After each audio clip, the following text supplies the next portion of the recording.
نسألك بحق الفاتحة المعظمة السبه المثاني أن تفتح لنا كل خير وأن تتفضل علينا بكل خير وأن تجعلنا من أهل الخير وأن تعاملنا يا مولانا معاملة أهل الخير وأن تحفظنا في أدياننا وأنفسنا وأهلينا وأولادنا وأصحابنا من كل معنة وفتنة وبؤس وضيق إنك ولي لكل خير ومتفضل بكل خير وموت لكل خير يا أرحم الراحمين يا أرحم الراحمين يا أرحم الراحمين.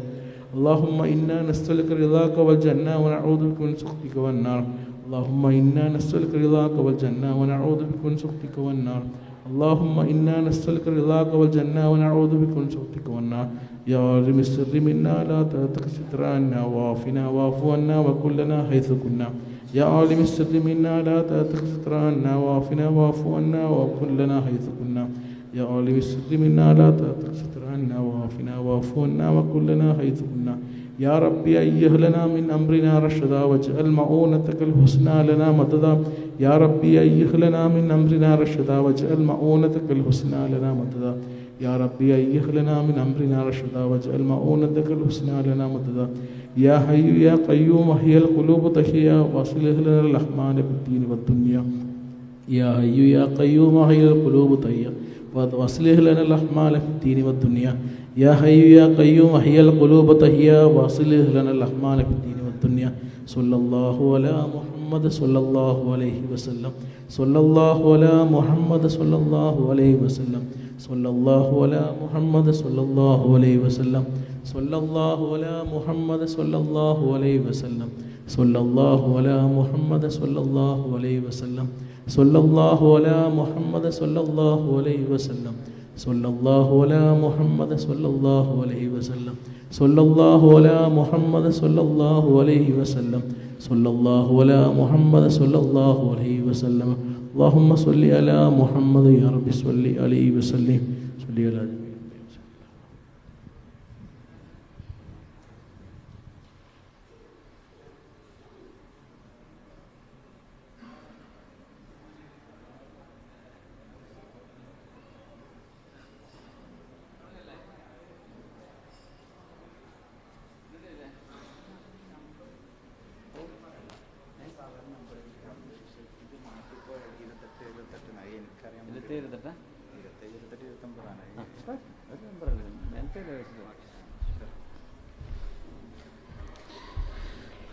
بكلمات الله بكلمات الله التامات. السلام عليكم ورحمة الله وبركاته. أعوذ بالله من الشيطان الرجيم. بسم الله الرحمن الرحيم. الحمد لله نحمده ونستعينه ونؤمن به ونستغفره ونعوذ بالله من شرور أنفسنا ومن سيئات أعمالنا.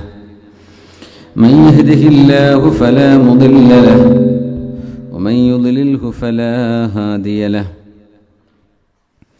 ونشهد أن لا إله إلا الله وحده لا شريك له. ونشهد أن سيدنا ونبينا وحبيبنا وقائدنا محمد رسول الله صلى الله عليه وعلى آله وأصحابه وأتباعه وأعوانه ومن والاه. أعوذ بالله من الشيطان الرجيم. بسم الله الرحمن الرحيم. ولقد مننا عليك مرة أخرى إذ أوحينا إلى أمك ما يوحى أن اقذفيه في التابوت فاقذفيه في اليم فليلقه اليم بالساحل يأخذه عدو لي وعدو له. وألقيت عليك محبة مني ولتصنع على عيني إذ تمشي أختك فتقول هل أدلكم على من يكفله فرجعناك إلى أمك كي تقر عينها ولا تحزن وقتلت نفسا فنجيناك من الغم وفتناك فتونا فلبثت سنين في أهل مدين ثم جئت على قدري يا موسى واصطنعتك لنفسي اذهب أنت وأخوك بآياتي ولا تنيا في ذكري اذهبا إلى فرعون إنه طغى. بارك الله لي ولكم بالقرآن العظيم ونفعني وإياكم بما فيه من الآيات والذكر الحكيم وعصمني وإياكم برحمته من الشيطان الرجيم. ബഹുമാന്യരായ മുഅ്മിനീങ്ങളെ, സഹോദര സഹോദരിമാരെ, അല്ലാഹു സുബ്ഹാനഹു വ തആല അല്ലാഹുവിൻ്റെ വിശുദ്ധ കലാമിൻ്റെ ഫഹ്മ്, മഅരിഫത്തും അറിവും അല്ലാഹു നമുക്ക് വേണ്ടുവോളം നൽകി അനുഗ്രഹിക്കട്ടെ. അത് നമ്മുടെ ഹൃദയത്തിന് വെളിച്ചമായി, നമ്മുടെ ജീവിതത്തിന് അനുഗ്രഹമായി അല്ലാഹു മാറ്റിത്തരട്ടെ. നമ്മുടെ രോഗികൾക്ക് അല്ലാഹു ശിഫ നൽകട്ടെ. മരണപ്പെട്ടവർക്കൊക്കെ അല്ലാഹു മഗ്ഫിറത്തും റഹ്മത്തും ചെയ്യട്ടെ. നമ്മുടെ കടബാധ്യതകൾ, പ്രയാസങ്ങൾ എല്ലാം അല്ലാഹു തീർത്തു തരട്ടെ. മക്കളിൽ, കുടുംബത്തിൽ, സമൂഹത്തിൽ, ഉമ്മത്തിൽ ഒക്കെ അല്ലാഹു കൺകുളിർമയെ നൽകട്ടെ. ആമീൻ യാ റബ്ബൽ ആലമീൻ. സയ്യിദുന മൂസ അലൈഹിസ്സലാത്തു വസ്സലാം, മൂസ അലൈഹിസ്സലാമിൻ്റെ ജനന സമയത്തുള്ള ചരിത്രഭാഗങ്ങളാണ് നമ്മൾ ഓതിവെച്ച ഭാഗം. സൂറത്ത് ത്വാഹയിൽ അല്ലാഹു നമ്മളെ പഠിപ്പിക്കുന്നത്, വലഖദ് മനന്ന അലൈക മർറതൻ ഉഖ്റ, ഒരിക്കലൂടെ മൂസ നബിയെ താങ്കൾക്ക് നാം അനുഗ്രഹം ചൊരിഞ്ഞിരിക്കുകയാണ്. ഒരിക്കലൂടെ എന്ന് പറയുന്നതിന് മുമ്പൊരു അനുഗ്രഹം ഉണ്ടായിട്ടുണ്ട്. അതിന് ശേഷമുണ്ടായ അനുഗ്രഹമാണ് വഹി, നുബുവത്ത്. അപ്പോൾ നുബുവത്ത് അല്ലാത്തൊരു വലിയൊരു അത്ഭുതം സയ്യിദന മൂസ അലൈഹിസ്സലാമിന് അല്ലാഹു ചെയ്തു കൊടുത്തത് മൂസ നബിയുടെ കുട്ടിക്കാലമാണ്. ഇദ് ഔഹൈന, അതാണ് അല്ലാഹു 38-ാമത്തെ ആയത്തിലൂടെ പഠിപ്പിക്കുന്നത്. ഇദ് ഔഹൈന ഇലാ ഉമ്മിക മാ യൂഹ, അങ്ങയുടെ ഉമ്മാക്ക് നമ്മൾ ചില വഹയുകൾ നൽകുകയുണ്ടായി. മൂസ നബി അലൈഹിസ്സലാമിൻ്റെ ഉമ്മക്ക് അല്ലാഹു സുബ്ഹാനഹു വ തആല അള്ളാഹുവിൻ്റെ നിർദ്ദേശമാണെന്ന് ബോധിക്കുന്ന വിധത്തിലുള്ള ചില ചിന്തകൾ കൈമാറി എന്നാണ് ഇതിനർത്ഥം. നമ്മൾ നേരത്തെ പറഞ്ഞു, ജിബ്രീൽ അലൈഹിസ്സലാം വന്ന് പറഞ്ഞു കൊടുത്തു എന്നൊന്നും അതിനർത്ഥമില്ല. അവരുടെ മനസ്സിലൊരു തോന്നലുണ്ടാവുകയാണ്. ആ തോന്നൽ അനിഖ്ദി ഫീഹി ഫിത്താബൂത്ത്, മൂസ നബിയെ, ആ കുഞ്ഞിനെ ഉമ്മ നിങ്ങൾ ഒരു പേടകത്തിലാക്കണം. ഫഖദി ഫീഹി ഫിൽ യം, ആ കുഞ്ഞിനെ നിങ്ങൾ വെള്ളത്തിലൊഴുക്കണം. ഫൽ യുൽഖിഹിൽ യമ്മു ബിസ്സാഹിൽ, അങ്ങനെ ഈ നദി കരയിൽ കൊണ്ടുപോയി ഈ പേടകത്തെ എത്തിക്കണം. എന്നിട്ട് യഖുദുഹു അദുവ്വുൻ ലി വ അദുവ്വുൻ ലഹ്, എൻ്റെയും ഈ കുഞ്ഞായ മൂസ നബിയുടെയും ശത്രുവായ ഒരാൾ ആ പേടകം എടുക്കണം. ഇതാണ് എൻ്റെ തീരുമാനം.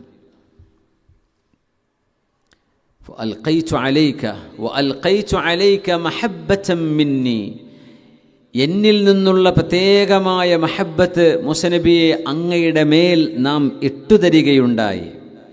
വലിതുസ്നഅ അലാ ഐനി, എൻ്റെ ദൃഷ്ടികൾക്ക് മുമ്പിൽ നിങ്ങൾ സംരക്ഷിക്കപ്പെടാനും വളർത്തപ്പെടാനും വേണ്ടി ഇങ്ങനെ ഒരു കർമ്മം ചെയ്യണമെന്ന് മൂസ നബി അലൈഹിസ്സലാമിൻ്റെ ഉമ്മയോട് അള്ളാഹു ആഹ്വാനം ചെയ്തു. മൂസ നബി അലൈഹിസ്സലാം വരുന്നതിൻ്റെ മുമ്പ് ബനു ഇസ്രായേലുകൾ, അതായത് യാക്കൂബ് നബി അലൈഹിസ്സലാമിൻ്റെ മക്കൾ, ഇസ്രായേൽ മക്കൾ എന്ന് പറഞ്ഞാൽ യാക്കൂബ് നബി അലൈഹിസ്സലാമിൻ്റെ മക്കളാണ്. ഇസ്രായേൽ എന്നത് യാക്കൂബ് നബിൻ്റെ പേരാണ്, നമ്മൾ മനസ്സിലാക്കിയിട്ടുണ്ട്. യാ ബനി ഇസ്രായേല എന്ന് പറഞ്ഞാൽ, ഇസ്രായേൽ മക്കളെ എന്ന് പറഞ്ഞാൽ യാക്കൂബ് നബി അലൈഹിസ്സലാമിൻ്റെ മക്കൾ എന്നാണ്. അതുകൊണ്ട് തന്നെ ജൂതന്മാരെ സംബന്ധിച്ചിടത്തോളം യാക്കൂബ് നബി അലൈഹിസ്സലാം വളരെ പ്രധാനപ്പെട്ട ഒരു പ്രവാചകനാണ്. ഇബ്രാഹിം നബി അലൈഹി ഇസ്ലാമിൻ്റെ മസ്ജിദിൽ ചെന്നാൽ ഇബ്രാഹിം നബിയുടെ മക്കാമും കാണാൻ പറ്റും. പക്ഷേ യാക്കൂബ് നബിൻ്റെ മക്കാമ് ജൂതന്മാരുടെ സൈഡിലാണ്, കാണാൻ പറ്റില്ല. അതവർ വിശേഷപ്പെട്ട ദിവസങ്ങളിൽ, റബീഉൽ അവ്വൽ, റമദാൻ്റെ അവസാനത്തെ 10 പെരുന്നാളിൽ, അങ്ങനെയൊക്കെ വിശേഷപ്പെട്ട ദിവസങ്ങളിലെ മുസ്ലിമീങ്ങൾക്ക് സിയാറത്തിന് വേണ്ടി അവർ തുറന്നു കൊടുക്കും. അവരുടെ നബിയാണ്, അവരുടെ രാജ്യത്തിൻ്റെ പേരിനിട്ടത് ആ പേരിലാണ്. അത് യാക്കൂബ് നബി അലൈഹിസ്സലാമാണ്.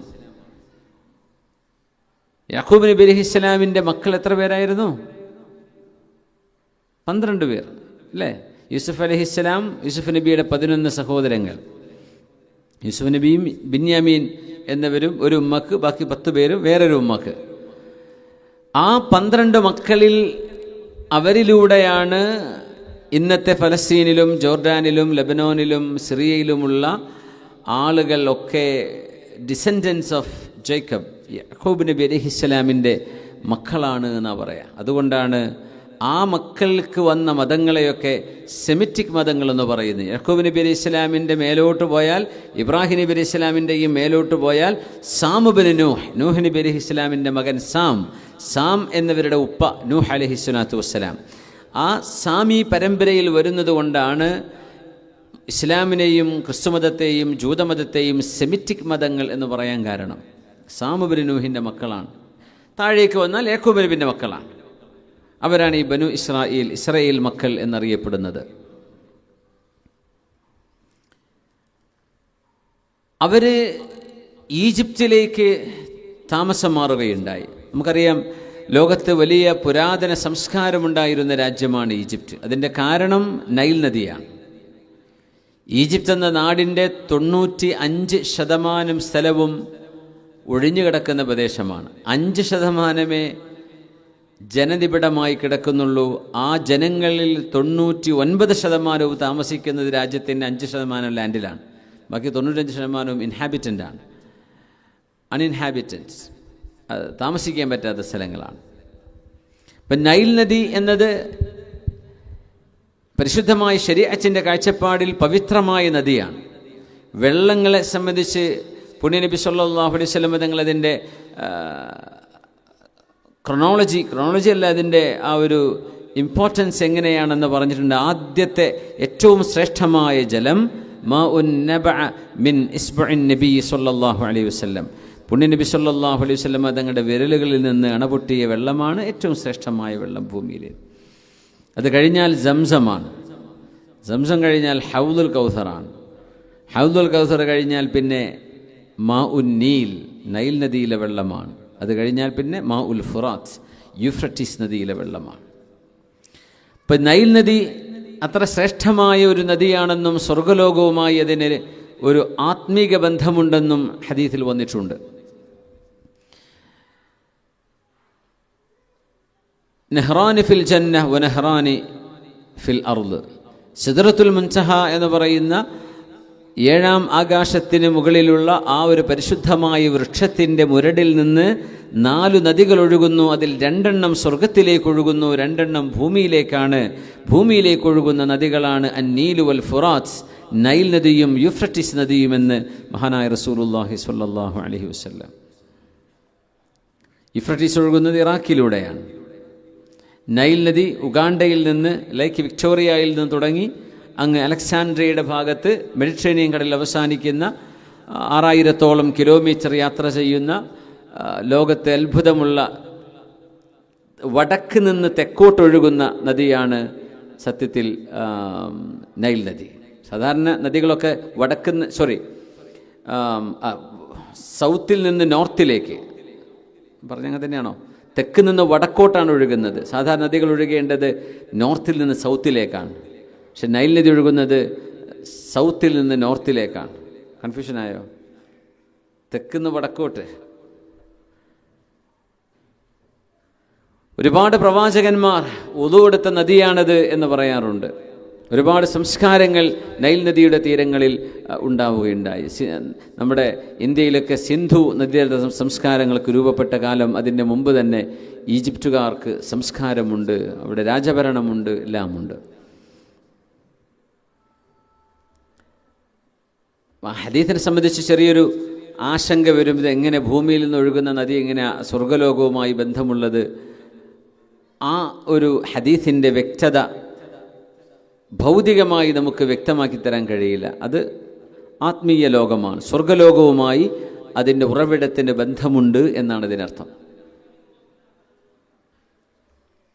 യൂഫ്രട്ടീസ് നദിയിലാണ് ഖിയാമത്തിനോടടുക്കുമ്പോൾ സ്വർണത്തിൻ്റെ വലിയ വലിയ ഉസ്തുവാനാത്തുകൾ, വലിയ സിലിണ്ടറുകൾ കാണപ്പെടും എന്നൊക്കെ നിബിധങ്ങൾ പറഞ്ഞത് ഫുറാത്തിനെ സംബന്ധിച്ചാണ്. ഇറാഖിലെ ഫുറാത്തിനെ കുറിച്ചാണ്. യൂഷിക്കു അൻ തഹ്സിർ അൽ ഫുറാത്തു അൻ കൻസിം മിൻ ദഹബിൻ, സ്വർണത്തിൻ്റെ വലിയ വലിയ ഖനികൾ യൂഫ്രട്ടീസ് നദിയിൽ കാണപ്പെടാൻ സാധ്യതയുണ്ടെന്നല്ല, കാണപ്പെടാൻ അടുത്തുവരും ഖിയാമത്ത് നാളിനോട് അടുക്കുമ്പോൾ എന്ന് റസൂലുള്ളാഹി സ്വല്ലല്ലാഹു അലൈഹി വസല്ലം തങ്ങളുടെ ഹദീസുണ്ട്.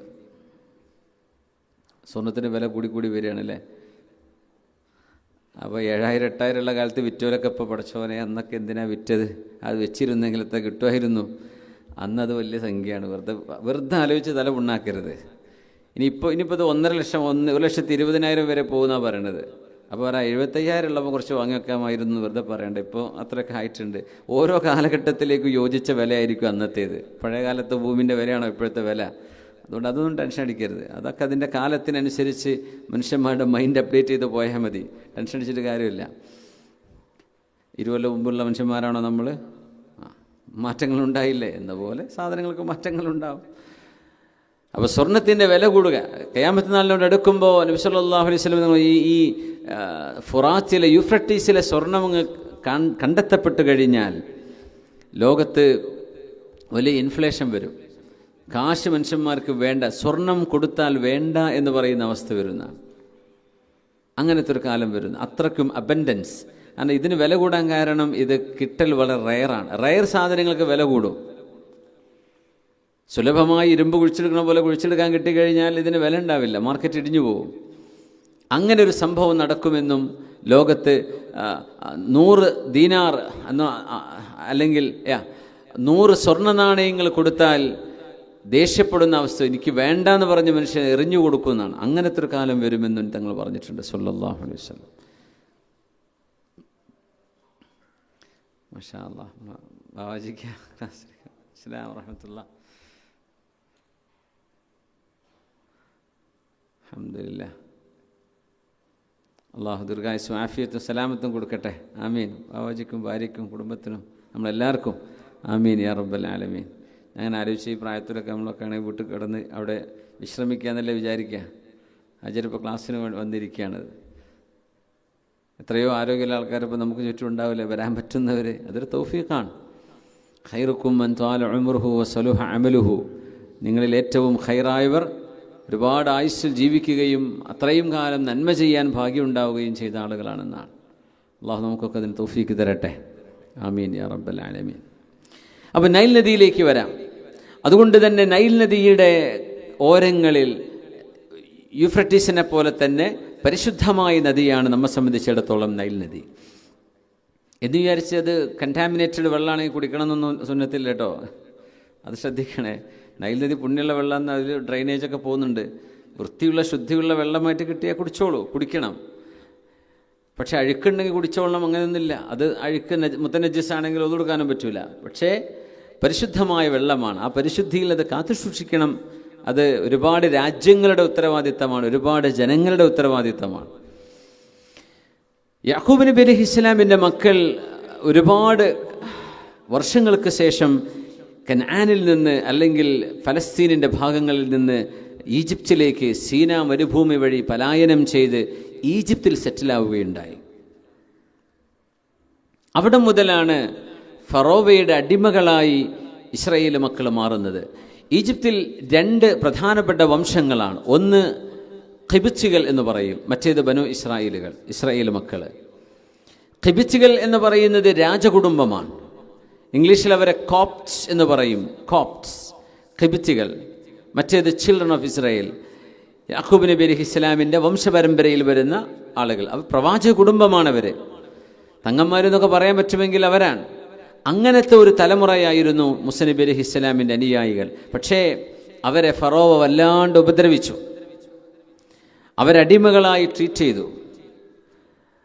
അവർക്ക് സ്വാതന്ത്ര്യം കൊടുത്തില്ല, ശമ്പളമില്ല, ജീവൻ നിലനിൽക്കാനുള്ള ഭക്ഷണം മാത്രം കൊടുക്കും. അങ്ങനെ ഇരിക്കെയാണ് ഫറോവയ്ക്കൊരു സ്വപ്നമുണ്ടാകുന്നത്. ആ സ്വപ്നം കണ്ടുകൊണ്ട് അദ്ദേഹം പേടിച്ചു. സ്വപ്നവ്യാഖ്യാതാക്കളെ കൊണ്ടുവന്നു. അതിൻ്റെ വ്യാഖ്യാനം എന്താണെന്ന് ചോദിച്ചു. എല്ലാവരും ഒരേ മറുപടി, ഇസ്രായേൽ മക്കളിൽ ഒരാൺകുട്ടി ജനിക്കും, ആ കുഞ്ഞിൻ്റെ കയ്യാലെ നിങ്ങളുടെ ഭരണം നിങ്ങൾക്ക് നഷ്ടമാകും. അപ്പം എന്ത് ചെയ്യണം? ആൺകുട്ടികളെ മുഴുവൻ കൊന്നുകളയണം. അങ്ങനൊരു നിഷ്ഠൂരമായ തീരുമാനം ഫറോവ എടുക്കുകയാണ്. ആയിരക്കണക്കിന് ഉമ്മമാരും ഉപ്പമാരും നിലവിളിച്ചിട്ടുണ്ട്. ഒരു പെണ്ണ് ഗർഭിണിയാണെന്ന് പോലീസുകാർ ഐഡൻറ്റിഫൈ ചെയ്താൽ അവൾ പ്രസവിക്കുന്നവരെ അവർ വാച്ച് ചെയ്യും. പ്രസവം നടന്ന് കുഞ്ഞിൻ്റെ ജെൻഡർ ആൺകുട്ടിയാണെന്ന് ബോധ്യപ്പെട്ടാൽ ആ കുഞ്ഞിനെ അവർ കൊന്നുകളയും. ഉപ്പമാരുടെയും ഉമ്മമാരുടെയും നിലവിളി ഫറോവക്ക് കേൾക്കെ അയാൾ ശ്രദ്ധിച്ചില്ല, അല്ലെങ്കിൽ അതിന് വില കൊടുത്തില്ല. എന്തിന്? ഈ മനുഷ്യൻ്റെ അധികാരം നിലനിർത്താൻ. നോക്കണം, മനുഷ്യൻ അധികാരത്തിന് വേണ്ടി ചെയ്യുന്ന കോപ്രായങ്ങളെന്നൊക്കെ പറയില്ലേ. അയാൾക്ക് രാജാവായി തുടരണം, തൻ്റെ അധികാരം വേറെ ഒരാൾ തട്ടിയെടുക്കരുത്. അതിനുവേണ്ടി മൂസ നബി അലൈഹിസ്സലാം എന്ന ഒരു കുഞ്ഞ് ജനിക്കും, ആ കുഞ്ഞിലൂടെ ഫറോവയുടെ അധികാരം നഷ്ടപ്പെടും എന്നതാണ് അള്ളാഹുവിൻ്റെ തീരുമാനം. പക്ഷേ അതിനുവേണ്ടി ആയിരക്കണക്കിന് യുദബ്ബിഹു അബ്നാഅഹും വയസ്തഹ്യീ നിസാഅഹും وَإِذْ نَجَّيْنَاكُمْ مِنْ آلِ فِرْعَوْنَ يَسُومُونَكُمْ سُوءَ الْعَذَابِ يُذَبِّحُونَ أَبْنَاءَكُمْ وَيَسْتَحْيُونَ نِسَاءَكُمْ وَفِي ذَلِكُمْ بَلَاءٌ مِّن رَّبِّكُمْ عَظِيمٌ. അല്ലാഹു നിങ്ങളെ ഫറോവയുടെ ആളുകളിൽ നിന്ന് രക്ഷപ്പെടുത്തിയല്ലോ. യസൂമൂനകും സൂഅൽ അദാബ്, വളരെ കഠിനമായ ശിക്ഷക്ക് നിങ്ങളെ അയാൾ വിധേയമാക്കിക്കൊണ്ടിരിക്കുന്ന കാലം. യുദബ്ബിഹൂന അബ്നാഅകും, നിങ്ങളുടെ ആൺകുട്ടികളെ ഇഞ്ചിഞ്ചായി കൊല്ലുകയും വയസ്തഹ്യൂന നിസാഅകും, നിങ്ങളുടെ പെണ്ണുങ്ങളെ ജീവിക്കാൻ അനുവദിക്കുകയും ചെയ്തുകൊണ്ട്. വഫീ ദാലികും ബലാഉം മിർ റബ്ബികും അദീം, അല്ലാഹുവിൻ്റെ വലിയൊരു പരീക്ഷണമായിരുന്നുവത്. ആ പരീക്ഷണത്തിൽ നിന്ന് മോചനം കൊടുക്കുകയാണ് സയ്യിദന മൂസ അലൈഹിസ്സലാമിൻ്റെ ജന്മത്തിലൂടെ. മൂസ നബി ജനിക്കുന്നതിലൂടെ ഈ ക്രൂരതയ്ക്ക് അറുതി വരികയാണ്. അപ്പോൾ കുഞ്ഞുങ്ങളിങ്ങനെ കൊന്നുകൊണ്ടിരുന്നപ്പോൾ ചില ആളുകൾ അഭിപ്രായപ്പെട്ടു ഫറോവയോട്, ഫറോവ, ഇങ്ങനെ ആൺമക്കളെ മുഴുവൻ കൊല്ലാൻ തുനിഞ്ഞാൽ അടുത്ത ഒരു തലമുറയിൽ നിങ്ങൾക്കും രാജകുടുംബത്തിനും സേവ ചെയ്യാനുള്ള അടിമകളെ എവിടെ നിന്ന് കിട്ടും? കാരണം വലിയ വലിയ ആർക്കിടെക്ചറൽ വണ്ടേഴ്സ് ലോകത്തുണ്ടായിട്ടുള്ള വലിയ വലിയ കെട്ടിട സമുച്ചയങ്ങൾ, വലിയ വലിയ ക്ഷേത്രങ്ങൾ, ചർച്ചുകൾ, സിനഗോഗുകൾ, ഫറോവയെ സംബന്ധിച്ചിടത്തോളം അവരുടെ ആരാധനാലയങ്ങൾക്ക് ക്ഷേത്രങ്ങൾ പറയും, അവരുടെ പിരമിഡുകൾ അതവരുടെ ശവകുടീരങ്ങളാണ്. പിരമിഡൊക്കെ കണ്ണുകൊണ്ട് കണ്ടാൽ നമ്മൾ അത്ഭുതപ്പെട്ടു പോകും. അത്രയും വലിയ വലിയ ഭാരമേറിയ കല്ലുകൾ, മില്യൺ കണക്കിന് ടൺ ഭാരങ്ങളാണ് ഒരു മയ്യത്ത് വെക്കാനുള്ള ഒരു പിരമിഡിന് ഉപയോഗിക്കുക. അതൊക്കെ കൂലിപ്പണിക്കാർ എത്ര കാലം ചെയ്യും? കൂലിപ്പണിയെടുക്കുന്നവർ അടിമകളെ കൊണ്ട് അത് ചെയ്യിക്കാൻ പറ്റുള്ളൂ. അടിമവേല ചെയ്യിപ്പിക്കണം. ഇപ്പം നമ്മുടെ രാജ്യത്തും ബ്രിട്ടീഷുകാരുടെ ഭരണകാലത്തൊക്കെ ഉണ്ടായ വലിയ വലിയ മെഗാ പ്രൊജക്റ്റുകൾ, ഡാമുകൾ, വലിയ വലിയ റെയിൽ പാലങ്ങൾ, കടലിന് കുറുകെയുള്ള അല്ലെങ്കിൽ നദികൾക്ക് കുറുകെയുണ്ടായിരുന്ന പാലങ്ങൾ, ഇത്രയും വലിയ വലിയ പ്രൊജക്റ്റുകളൊക്കെ അടിമകളെപ്പോലെ പണിയെടുപ്പിച്ചപ്പോൾ ഉണ്ടായതാണ്. കാരണം വേറെ നിവൃത്തിയില്ല അവർക്ക്, ഇല്ലെങ്കിൽ ജീവൻ പോകും. അങ്ങനെ പേടിപ്പിച്ച് പണിയെടുക്കുന്ന ജോലി ഈജിപ്തുകാർ, ഫറോവയുടെ ആളുകൾ ചെയ്തുകൊണ്ടിരിക്കുന്ന കാലമാണത്. പിരമിഡൊക്കെ വലിയൊരു അത്ഭുതമാണ്. അതിനെ സംബന്ധിച്ച് ചില ഡോക്യുമെൻ്ററികളൊക്കെ ഇറങ്ങിയിട്ടുണ്ടായിരുന്നു. അത് മനുഷ്യർ തന്നെ ഉണ്ടാക്കിയതാണോ, അതല്ല അത് മനുഷ്യേതര ജീവികൾ അല്ലെങ്കിൽ ജിന്നുകളോ ഭൂതങ്ങളോ ഇടപെട്ടതാണോ എന്നൊക്കെയുള്ള ചർച്ചകൾ ഗവേഷകന്മാർക്കിടയിൽ തന്നെ വളരെ സുലഭമാണ്.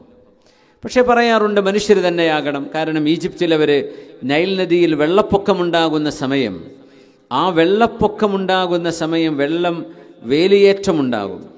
കാരണം നൈൽ നദിയുടെ അധികം ദൂരെയല്ല പിരമിഡുകളൊക്കെ ഉള്ളത്. ജീസ എന്നാണ് ആ പിരമിഡ് നിൽക്കുന്ന സ്ഥലത്തിന് പറയുക. കെയ്റോ നഗരത്തിൻ്റെ ഒരു ഭാഗമാണ്, ഓൾഡ് സിറ്റിയാണത്.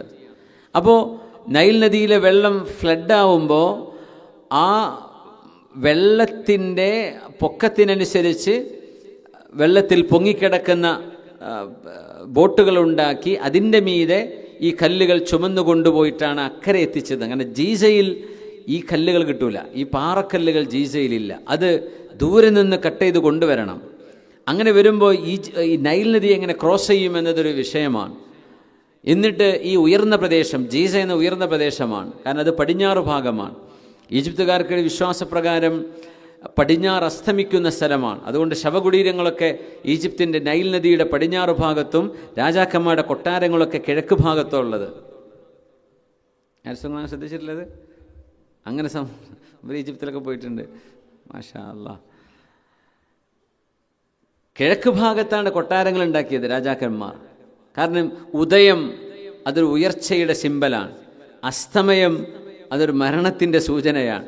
അങ്ങനെ മരിക്കുന്ന സംഭവങ്ങളൊക്കെ പുഴക്കക്കരെ മതി, പടിഞ്ഞാറ് മതി എന്ന് തീരുമാനിച്ച് പിരമിഡുകളൊക്കെ നൈൽ നദിയുടെ പടിഞ്ഞാറ് ഭാഗമാണ്. അപ്പോൾ ഈ നൈൽ നദിയിലെ വെള്ളപ്പൊക്കത്തിലൂടെയാണ് ഈ കല്ലുകൾ അക്കരെ എത്തിച്ചത് എന്നാണ് ചരിത്രപരമായി ഇവർ പറയാറുള്ളത്. എന്നാൽ പോലും നമ്മളൊക്കെ അത്ഭുതപ്പെടും, മനുഷ്യൻ്റെ ഇത്രയും വലിയ കപ്പാസിറ്റി മനുഷ്യന് എങ്ങനെ ഉണ്ടായി എന്നൊക്കെ. ഒരു ടെക്നോളജിയോ എക്യുപ്മെൻറ്റുകളോ ഇല്ലാത്ത കാലത്ത് ഇത്രയും വലിയ ഭാരമുള്ള കല്ലുകൾ എങ്ങനെയാണ് അതിൻ്റെ മുകളിലേക്ക് എത്തിച്ചു കൊടുത്തത് എന്നൊക്കെ അത്ഭുതമാവും. ഇതൊക്കെ അടിമപ്പണി ചെയ്തുകൊണ്ട് ചെയ്യിപ്പിച്ചതാണ്. ഇതൊക്കെ ചെയ്തത് ഇസ്രായേൽ മക്കളിലെ ആളുകളായിരുന്നു. ഒരുപക്ഷെ ജിന്നുകളുടെ സഹായം ഉണ്ടായിരുന്നോ ഇല്ലേ നമുക്ക് നിഷേധിക്കാനോ അംഗീകരിക്കാനോ സ്ഥിരീകരിക്കാനോ ഒന്നും അറിയാത്ത കാര്യമാണ്. നമുക്ക് അതിലേക്ക് ആക്സസ് ഇല്ല. അല്ലാഹു അലം. അങ്ങനെ ഒരു അടിമവേല ചെയ്തിരുന്ന അമ്പിയാക്കന്മാരുടെ മക്കളെ മോചിപ്പിക്കാനുള്ള നിയോഗമായിരുന്നു സയ്യിദന മൂസ അലൈഹിസ്സലാമിന്. അള്ളാഹുവിൻ്റെ വാക്ക് നോക്കണം, എൻ്റെയും മൂസ നബിയുടെയും ശത്രുവായ ആളാണ് ഈ പേടകം എടുക്കേണ്ടത്. അത് എടുക്കേണ്ട ആളാരാണെന്ന് തീരുമാനിച്ചു. മൂസ നബിയുടെ ഉമ്മയുടെ മനക്കരുത്താണ് ഇതിലും വലിയ അത്ഭുതം. കുഞ്ഞിനെ, അതും മുലകുടിപ്രായമുള്ള കുഞ്ഞിനെ ആ ഒരു പെട്ടിയിലാക്കിയിട്ട് വെള്ളത്തിലൊഴുക്കി വിടാൻ പറയാണ്. പെട്ടിയിലാക്കി എവിടെയെങ്കിലും ഒളിപ്പിച്ചു വെക്കുകയാണെങ്കിൽ സമാധാനം ഉണ്ടാവും, അവിടെ പോയി നോക്കാലോ. ഏതെങ്കിലും ഒരു റൂമിൽ അടച്ചിട്ടാൽ മതി എന്ന് പറയുകയാണെങ്കിൽ സമാധാനമായിരുന്നു. പക്ഷെ ഒഴുക്കി വിടാനാ പറഞ്ഞത്. ഒരു ഉമ്മയുടെ ഒരു മാതൃഹൃദയത്തിന് എങ്ങനെ അത് സഹിക്കാൻ പറ്റും? ജന്മം കൊടുത്ത ഉമ്മാക്ക് കുഞ്ഞിനോടുള്ള ബന്ധം അപാരമായ അഭേദ്യമായ ബന്ധമാണ്, അല്ലേ? വല്ലാത്ത ബന്ധമാണ്. സുലൈമാൻ നബി അലൈഹിസ്സലാം വാപ്പ ദാവൂദ് നബി അലൈഹിസ്സലാമിൻ്റെ മുമ്പിൽ നിന്ന് ഇറങ്ങി വരുന്ന രണ്ട് പെണ്ണുങ്ങളെ കാണുകയുണ്ടായി. അവർ ഒരു കേസ് തീർപ്പാക്കാൻ വേണ്ടി പോയതാണ്. അപ്പോൾ ചോദിച്ചു, എന്താ നിങ്ങളുടെ പ്രശ്നം? അപ്പോൾ പറഞ്ഞു, ഞങ്ങൾ രണ്ടുപേരും മരുഭൂമിയിൽ യാത്ര ചെയ്യുമ്പോൾ ഞങ്ങളുടെ ഒരു കുഞ്ഞിനെ നഷ്ടമായി. രണ്ട് പെണ്ണുങ്ങൾ ഒരു കുഞ്ഞിനെ ഒരു ചെന്നായ കടിച്ചു കൊണ്ടുപോയി. അവിടെ ഇരിക്കുക കിടക്കുക ചെയ്തപ്പോൾ കൊണ്ടുപോയതായിരിക്കും. ഒരു പെൺകുട്ടിയെ നഷ്ടമായത്, ഒരാൺകുട്ടി ബാക്കിയായി. അവ പോയ പെൺകുട്ടിയുടെ ഉമ്മ പറഞ്ഞു, ഇത് എൻ്റെ കുട്ടിയാണ്. അത് ഉമ്മൻ്റെ കുട്ടിയല്ല. അങ്ങനെ ദാവൂദ് നബി അലൈഹിസ്സലാമിൻ്റെ കൊട്ടാരത്തിൽ വന്നു. ദാവൂദ് നബി അലൈഹിസ്സലാം, നിങ്ങളിൽ ആരാണ് മുതിർന്ന ആൾ എന്ന് ചോദിച്ചു പെണ്ണുങ്ങളിൽ. സാധാരണ പെണ്ണുങ്ങൾ ഉത്തരം പറയാത്തൊരു ചോദ്യം. അപ്പോൾ ഒരു പെണ്ണ് പറഞ്ഞു, ഞാനാണ് മൂത്തതെന്ന് പറഞ്ഞു. എന്നാൽ അത് നീ കൊണ്ടുപോയിക്കോ എന്ന് പറഞ്ഞു. അങ്ങനെ ആ പെണ്ണ് ഈ കുഞ്ഞിനെയും കൊണ്ട് ഇറങ്ങി വരുമ്പോൾ സുലൈമാൻ അലൈഹിസ്സലാം വാപ്പയോട് പറഞ്ഞു, വാപ്പ ഞാനൊന്ന് വിധി പറഞ്ഞോട്ടെ. ഒരു കത്തി കൊണ്ടുവരാൻ വേണ്ടി പറഞ്ഞു. എന്നിട്ട് പറഞ്ഞു, ഇത് രണ്ടുപേരും ക്ലെയിം ചെയ്യുന്നുണ്ടല്ലോ എൻ്റെ കുട്ടിയാന്നുള്ളത്. അതുകൊണ്ട് ഞാൻ ഈ കുട്ടിയെ മുറിച്ചിട്ട് 2 കഷ്ണമാക്കാൻ പോവാണ്. ഒരു കഷ്ണം നീ കൊണ്ടുപോയിക്കോ, ഒരു കഷ്ണം മറ്റുള്ളവരും കൊണ്ടുപോയിക്കോട്ടെ എന്ന്. കത്തിയെടുത്ത് ഈ കുഞ്ഞിനെ ഞാൻ അറുക്കുകയാണ് എന്ന് പറഞ്ഞപ്പോൾ അതിൽ ഇളയ പെണ്ണ് പറഞ്ഞു, ചെറിയ പ്രായം കുറഞ്ഞ പെണ്ണ് പറഞ്ഞു, ആ കുഞ്ഞ് അവളുടെ കുഞ്ഞാണ്, അവളെടുത്തോട്ടെ എന്ന് പറഞ്ഞു. അപ്പോൾ സുലൈമാനെ പറഞ്ഞു, ഇത് നിൻ്റെ കുഞ്ഞാണല്ലോ എന്ന് പറഞ്ഞു. അപ്പോൾ അത് അവളുടെ കുഞ്ഞായിരുന്നു. മറ്റേ പെണ്ണിന് ഒരു കുഴപ്പമില്ലായിരുന്നു, മുറിച്ചോട്ടെ എന്ന് പറഞ്ഞപ്പോൾ ഓക്കെ എന്നാണ് പറഞ്ഞത്. പക്ഷെ മാതൃഹൃദയം പിടക്കും. അത് അവൾ വളർത്തിക്കോട്ടെ, എനിക്ക് എൻ്റെ കുഞ്ഞ് നഷ്ടമായാലും എൻ്റെ കുഞ്ഞിന് അപകടം വരരുത്, എൻ്റെ കൂടെ അല്ലെങ്കിലും എന്ന് പറഞ്ഞപ്പോഴാണ് ഈ കുഞ്ഞിൻ്റെ യഥാർത്ഥ ഉമ്മയെ സുലൈമാൻ നബി അലൈഹിസ്സലാം ഫൈൻഡ് ഔട്ട് ചെയ്യുന്നത്. ആ കഥ കേട്ടിട്ടില്ല ഉസ്മാൻ? വആതൈനാഹുൽ ഹിക്മ, സുലൈമാൻ നബി അലൈഹിസ്സലാമിന് അല്ലാഹു ഹിക്മത്ത് നൽകി എന്ന് വിശുദ്ധ ഖുർആൻ പറയാണ്. അതുകൊണ്ട് മാതൃഹൃദയത്തിന് പേടിയുണ്ടാവും, ഭയമുണ്ടാവും. അങ്ങനത്തെ ഒരു വല്ലാത്ത ഭയമുള്ള അനുഭവം സയ്യിദുന മൂസ അലൈഹിസ്സലാമിൻ്റെ ഉമ്മയ്ക്ക് ഉണ്ടായിരിക്കണം. കാരണം അല്ലാഹു തആല പറയുന്നത് പെട്ടിയിലാക്കി വെള്ളത്തിൽ ഒഴുക്കിവിടാനാണ്. അത് എവിടെ എത്തും? നൈൽ നദി നേരെ പോയി അവസാനിക്കുന്നത് ഏത് കടലിലാണ്?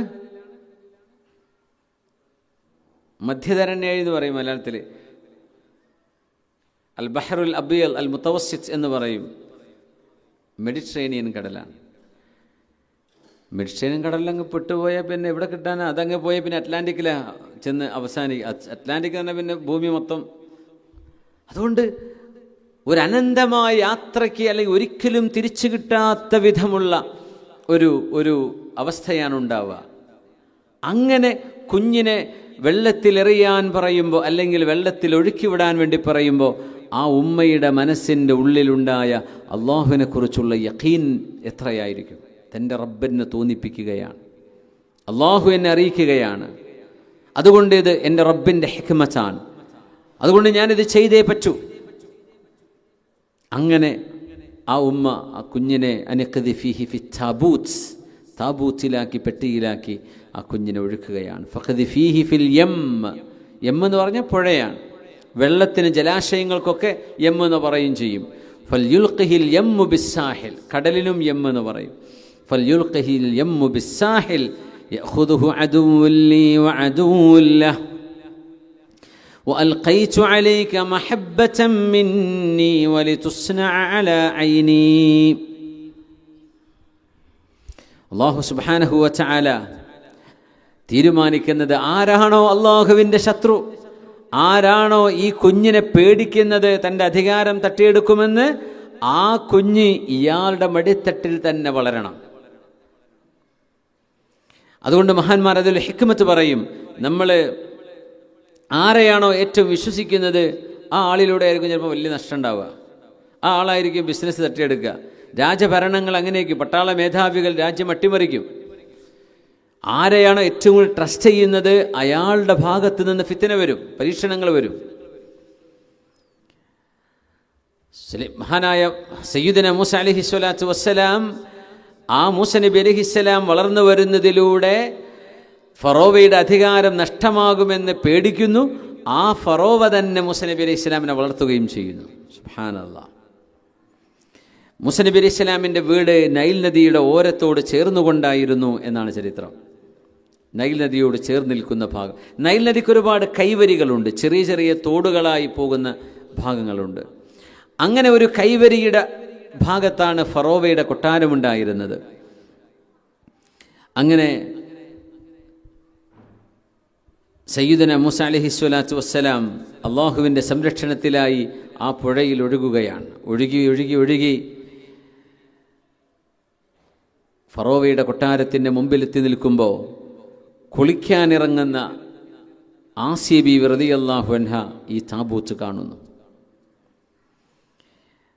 അത് കൊണ്ടുവരാൻ വേണ്ടി പറയുന്നു. ദൂരെ കാണുമ്പോൾ അത് ഉദ്യോഗസ്ഥരോട് കൊണ്ടുവരാൻ വേണ്ടി പറയുമ്പോൾ തുറന്നു നോക്കുമ്പോൾ അതിലൊരു കുഞ്ഞാണ്.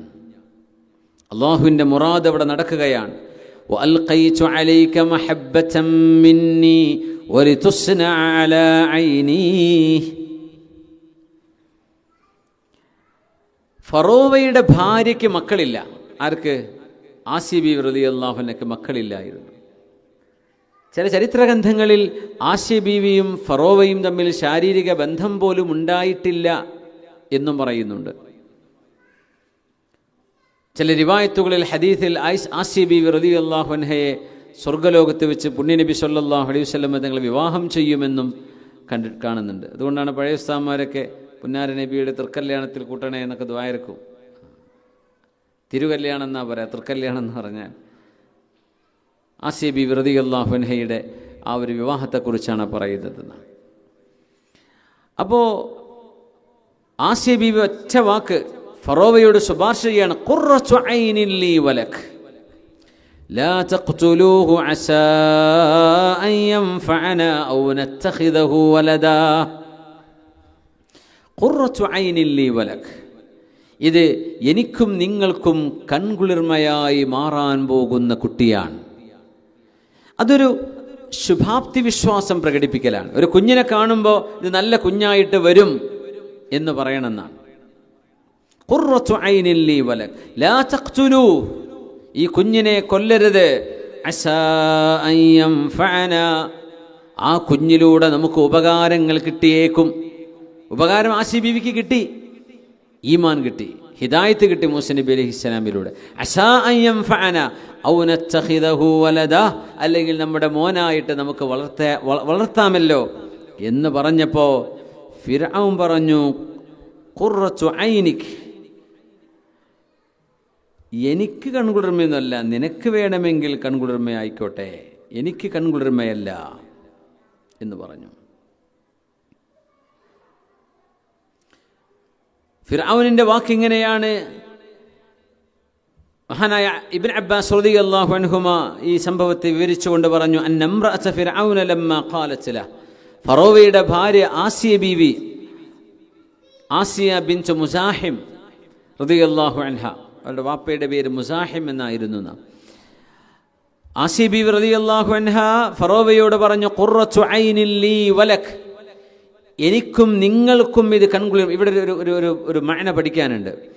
എനിക്കും നിങ്ങൾക്കും ഇത് കൺകുളിർമയാണ് എന്ന് പറഞ്ഞപ്പോൾ ഖാല ഫിർഔൻ, ഫിർഔൻ പറഞ്ഞു യകൂനു ലകി ഫഅമ്മാ ലീ ഫലാ ഹാജത ലീ ഫീ, നിനക്ക് വേണമെങ്കിൽ ഇത് കൺകുളിർമയായിരിക്കാം, എനിക്കിതൊന്നും വേണ്ട എന്ന് ഫറോവ പറഞ്ഞു.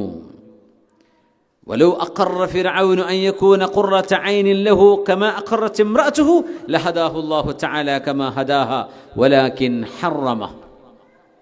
ഫറോവയെങ്ങാനും എനിക്കും കൺകുളിർമയാവട്ടെ എന്ന് പറയുകയോ അല്ലെങ്കിൽ എനിക്ക് വേണ്ട എന്ന് പറയാതിരിക്കുകയോ ചെയ്തിരുന്നുവെങ്കിൽ ഫറോവയ്ക്ക് ഹിദായത്ത് കിട്ടുമായിരുന്നു എന്ന് മഹാനായ ഇബ്നു അബ്ബാസ് റളിയല്ലാഹു അൻഹുമാ. ഹിദായത്ത് എന്ന് പറയുന്നത് വല്ലാത്തൊരു നൂറാണ്, അതൊരു പ്രകാശമാണ്. ആ പ്രകാശത്തിലേക്ക് എത്താൻ ചെറിയ ചെറിയ പ്രകാശങ്ങൾ വേണം, ചില ഹസനാത്തുകൾ വേണം. ശരീഅത്തിൻ്റെ കാഴ്ചപ്പാട് അതിന് ഹസനാത്ത് എന്ന് വിളിക്കൂലെങ്കിലും ചില മഹാസിനുകൾ, ചില നന്മകൾ മനുഷ്യൻ്റെ മുമ്പിലുണ്ടെങ്കിൽ ആ നന്മയിലൂടെ നടക്കുമ്പോഴേ നൂറിലേക്ക് എത്താൻ കഴിയുള്ളൂ. ഫറോവ് എന്ത് പറഞ്ഞു? അമ്മാ ലീ ഫല, എനിക്ക് കൺകുളിർമെന്ന് വേണം, നിനക്ക് വേണമെങ്കിൽ ആയിക്കോട്ടെ, ഞാൻ ഈ കുട്ടിയെ കൊല്ലണം എന്നാ പറയാന്ന ഫറോവയുടെ അഭിപ്രായം. ഇബ്നു കസീർ റഹ്മത്തുള്ളാഹി അലൈഹി മുഫസ്സിറാണ്, മഹാനായ മുഫസ്സിറാണ്, മഹാനവറുകൾ ഈ സംഭവത്തെക്കുറിച്ച് പറഞ്ഞു, ബി അന്നൽ ബലാഅ മുവക്കലുൻ ബിൽ മൻതിഖ്, അള്ളാഹുവിൻ്റെ പരീക്ഷണം മനുഷ്യൻ്റെ വാക്കുകളുമായി ബന്ധപ്പെട്ട് കിടക്കുകയാണ്. ഇത് ശ്രദ്ധിച്ച് മനസ്സിലാക്കേണ്ട കാര്യമാണ്. ഫയംബഗി ലിൽ അബ്ദി അല്ലാ യൻതിഖ ഇല്ലാ ബിഖൈർ, ഏതൊരു മനുഷ്യനും ഏതൊരു കാര്യവും ഖൈറായിട്ടേ പറയാൻ പാടുള്ളൂ. വമാ ദറ ഫിർഔന ലൗ സകത വലം യൻതിഖ ബിസ്സൂ, ഫറോവ മിണ്ടാതിരുന്നെങ്കിൽ, അവൻ മോശപ്പെട്ട കാര്യങ്ങൾ പറയാതിരുന്നുവെങ്കിൽ അയാൾക്ക് ഉപദ്രവമൊന്നും വരില്ലായിരുന്നു. പക്ഷേ വലാകിൻ മൻ കുതിബ അലൈഹി ശഖാ അസാബതുഹു സിഹാമുഹു വനാലതുഹു അസ്ബാബുഹു, പക്ഷേ പരാജയം തനിക്ക് വേണമെന്ന് വിളിച്ചു വരുത്തിയ ഒരാൾ, അയാളുടെ നാവിൽ നിന്ന് അങ്ങനെ വന്നുപോയി, എനിക്കൊരു ഉപകാരവും ഈ കുഞ്ഞിന് വേണ്ടാന്ന്. അതുകൊണ്ട് മഹാന്മാർ പറയാണ്, വകം മിൻ അബിൻ യുഖാലു ലഹു ഹാദാ വലദുക യൻഫഉക ഗദൻ ഫീ കിബരിക്, മക്കളുള്ള വാപ്പമാർ കേൾക്കുക, ഏതെങ്കിലും ഒരാൾ പറയാണ്, ഇത് നിങ്ങളുടെ മോനല്ലേ, വലുതായി വന്നാൽ നിങ്ങൾക്ക് ഉപകാരപ്പെടുമല്ലേ എന്ന് പറയുമ്പോൾ ചില വാപ്പമാർ പറയും, ലാ, ഓനെ കൊണ്ട് ഉപകാരം കിട്ടുമെന്ന് എനിക്ക് തോന്നുന്നില്ല. ഔ ലാ അഹ്താജു ഇലാ നഫ്ഇഹിം, അവരെ കൊണ്ടുള്ള ഉപകാരമൊന്നും എനിക്ക് വേണ്ട എന്ന് പറഞ്ഞാൽ ഫയജ്രില്ലാഹു ഹുക്മഹു ഫീഹിം അലാ മാ ഖാല അബൂഹും, വാപ്പ പറഞ്ഞതുപോലെ അവരിൽ അള്ളാഹുവിൻ്റെ വിധി നടപ്പാക്കുന്നു. പിന്നെ ആ കുട്ടിയെ കൊണ്ട് ഉപകാരം കിട്ടൂല. അതുകൊണ്ട് പറയുമ്പോൾ ശ്രദ്ധിച്ചു പറയണമെന്ന്. നമുക്കൊരു പക്ഷേ അപ്പം ദേഷ്യമുള്ള സമയമായിരിക്കാം. ഉപകാരപ്പെടും, എൻ്റെ മക്കൾ നന്നാവും, അവർ നല്ലവരായി വരും, പഠിച്ചുഷാറാകും എന്ന് തന്നെ പറയണം. കാരണം അന്നൽ ബലാഅ മുവക്കലും ബിൽ മൻതിഖ്, പരീക്ഷണം മനുഷ്യൻ്റെ വാക്കുമായി ബന്ധപ്പെട്ട് കിടക്കുകയാണ് എന്ന് മഹാനായ അല്ലാമ ഇബ്നു കസീർ റഹ്മത്തുള്ളാഹി തആല അലൈഹി. സ്വല്ലു അലൻ നബി മുഹമ്മദിൻ വ ആലിഹി. اللهم صل على سيدنا محمد وعلى آل سيدنا محمد وبارك وسلم عليه. اللهم صل على سيدنا محمد وعلى آل سيدنا محمد وبارك وسلم عليه. اللهم صل على سيدنا محمد وعلى آل سيدنا محمد وبارك وسلم عليه. جزاكم الله خير. ഇന്നത്തെ പായസം നമ്മുടെ ഒരു സ്ത്രീ അവരുടെ മകളുടെ ജോലി സംബന്ധമായ കാര്യങ്ങൾ ഹൈറാവാൻ വേണ്ടി എന്നറിയിച്ചിട്ടുണ്ടായിരുന്നു. അള്ളാഹു അവരുടെ ഉദ്ദേശങ്ങളെ പൂർത്തിയാക്കി കൊടുക്കട്ടെ. അവരുടെ ജോലിയിലും മറ്റു കാര്യങ്ങളിലൊക്കെ അള്ളാഹു ഖൈറും ബറക്കത്തും നൽകട്ടെ. നമ്മുടെയൊക്കെ എല്ലാവരുടെയും മുറാദുകൾ അള്ളാഹു ഹാസിലാക്കി തരട്ടെ. ആമീൻ യാ റബ്ബൽ ആലമീൻ. ബിഅന്നൽ ബലാഅ മുവക്കലുൻ ബിൽ മൻതിഖ്. ബലാ മുസീബത്തുകൾ മനുഷ്യൻ്റെ വാക്കുകളുമായി ബന്ധപ്പെടുത്തിയിട്ടാണ്. അത് മക്കളെ കുറിച്ചാണെങ്കിലും കുടുംബത്തെക്കുറിച്ചാണെങ്കിലും നാട്ടുകാരെ കുറിച്ചാണെങ്കിലും ഒക്കെ എപ്പോഴും നമ്മൾ ഖൈറെ പറയാവൂ, ഖൈറെ ചിന്തിക്കാവൂ. അസാ അൻ യൻഫഅന, നമുക്ക് ഉപകാരപ്പെട്ടേക്കും ഈ കുഞ്ഞ്, അതുകൊണ്ട് ആ കുഞ്ഞിനെ കൊല്ലരുത് എന്ന് മഹദി റളിയല്ലാഹു അൻഹു പറഞ്ഞ വാക്കിനെയാണ് നമ്മളോട് ഉദ്ധരിക്കുന്നത്. അസാ അൻ യൻഫഅന, ഉപകരിച്ചത് മാത്രമല്ല, ലോകത്തുള്ള മുഅ്മിനീങ്ങളുടെ ഉദാഹരണം ആരാ? രണ്ട് പെണ്ണുങ്ങളെയാണ് ലോക മുഅ്മിനീങ്ങൾക്ക് ഖുർആൻ ഉദാഹരണം പറഞ്ഞത്. ലോകത്തെ സർവ്വ കാഫിരീങ്ങൾക്കും ഉദാഹരണം പറഞ്ഞത് രണ്ട് പെണ്ണുങ്ങളെയാണ്. ആരാ? സൂറത്തു തഹ്രീമിൻ്റെ അവസാന ഭാഗത്തുള്ളത്. ലോകത്തുള്ള എല്ലാ മുഅ്മിനീങ്ങളുടെയും ഉദാഹരണം രണ്ട് പെണ്ണുങ്ങളാണ്. എല്ലാ കാഫിറുകൾക്കും ഉദാഹരണവും രണ്ട് പെണ്ണുങ്ങളാണ്. ഇത് ഏതെങ്കിലും ഒരു ഉത്തരം അറിയുന്നവർ? ആസിയ ബീവി, മറിയം ബീവി റളിയല്ലാഹു അൻഹ മുഅ്മിനീങ്ങളുടെ ഉദാഹരണം. കാഫിറുകളുടെ ഉദാഹരണമോ?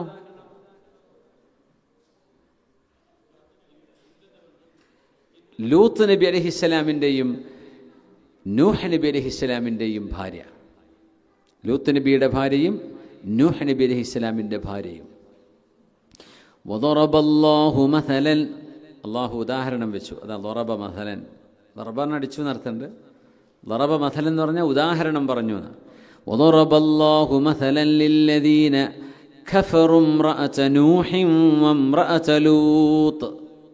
ലൂത്ത് നബി അലൈഹിസ്സലാമിൻ്റെയും നൂഹ് നബി അലൈഹിസ്സലാമിൻ്റെയും ഭാര്യമാർ, അവരുടെ പേരുകൾ ഐഡൻറ്റിഫൈഡ് അല്ല, അവരാണ് കാഫിറുകൾക്ക് ഉദാഹരണം. കാനതാ തഹ്ത അബ്ദൈനി മിൻ ഇബാദിനാ സ്വാലിഹൈൻ, എൻ്റെ സ്വാലിഹീങ്ങളായ രണ്ട് മഹാന്മാരുടെ നബിമാരുടെ ഭാര്യമാരായിരുന്നു അവർ. ഫഖാനതാഹുമ, ആ ഭർത്താക്കന്മാരെ അവർ വഞ്ചിച്ചു. ഫലം യുഗ്നിയാ അൻഹുമാ മിനല്ലാഹി ശൈആ, അള്ളാഹുവിൻ്റെ ശിക്ഷ വന്നപ്പോൾ ഒന്നും അവരെ തടുക്കാനുണ്ടായില്ല. അവരവിശ്വാസികളായിരുന്നു, അവിശ്വാസിനികളായിരുന്നു, തങ്ങളുടെ ഭർത്താക്കന്മാർക്കെതിരായിരുന്നു.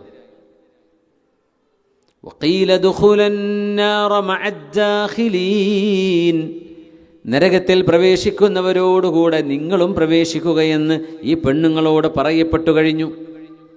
രണ്ട് നബിമാരുടെ കൂടെ അവരുടെ വീട്ടിൽ ഒരു കട്ടിലിൽ ഒരു പായയിൽ കിടന്ന ആൾക്കാരാണിവർ. പക്ഷേ അവർ നരകത്തിലേക്ക് പോയി. അടുത്ത ആയത്ത്, വദറബല്ലാഹു മസലൻ ലില്ലദീന ആമനു ഇംറഅത ഫിർഔൻ. വദറബല്ലാഹു മസലൻ, അല്ലാഹു ഉദാഹരണമായി പറഞ്ഞു. ആരെ? ലില്ലദീന ആമനു, വിശ്വാസികൾക്ക്. ആരാ ഉദാഹരണം? ഇംറഅത ഫിർഔൻ, ഫിർഔനിൻ്റെ ഭാര്യയാണ്. പിന്നെ ഖുർആനിലൊരു ചെറിയൊരു നുക്തയുണ്ട്, ഒരു ചെറിയൊരു ഹിക്മത്തുണ്ട്. മക്കളുണ്ടായ ഭാര്യമാരൊക്കെ സൗജത്ത് എന്ന് പറയും, മക്കളില്ലാത്ത ഭാര്യമാരൊക്കെ ഇമ്രഅത്ത്, പെണ്ണെന്നേ പറയുള്ളൂ. സക്കരിയ നബി അലൈഹിസ്സലാത്തു വസ്സലാമിന് ഭാര്യയ്ക്ക് കുട്ടികളുണ്ടായിട്ടില്ലല്ലോ. അവർ അഖീമായിരുന്നു. അഖീമത്ത് എന്ന് പറയില്ല. അഖീം എന്ന് പറഞ്ഞാൽ മച്ചിയായ പെണ്ണിന് അഖീം എന്ന് പറയും. അറബിയിൽ പെണ്ണാകുമ്പോൾ അവസാനം താ വരണ്ടേന്ന് ചോദിക്കരുത്. അഖീമിന് വരൂല. മച്ചിയായ പുരുഷൻ എന്ന് പറയാൻ പറ്റുമോ? ഇന്നങ്ങനെ പറയാൻ പറ്റുമെന്നൊക്കെയുള്ള കോലത്തൊക്കെ പോണത്. പുരുഷന് ഗർഭം ധരിക്കാൻ പറ്റും ചില സാഹചര്യങ്ങളിൽ എന്നൊക്കെ ഭയങ്കര റിസർച്ച് നടന്നുകൊണ്ടിരിക്കുക. ഓരോ തമാശ എന്നല്ലാണ്ട് എന്ത് പറയാനാ.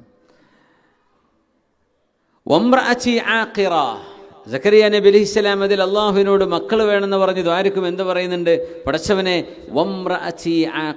റബ്ബി ഹബിലി മിൻ ലദുൻക വലിയ, പടച്ചവനെ എനിക്ക് കുഞ്ഞിനെ വേണം. പക്ഷേ എൻ്റെ പെണ്ണ് എൻ്റെ പെണ്ണ് ആഖിർ, അവർ അഖീമാൻ, മച്ചിയാണ്, പ്രസവിക്കാത്തവളാണ്.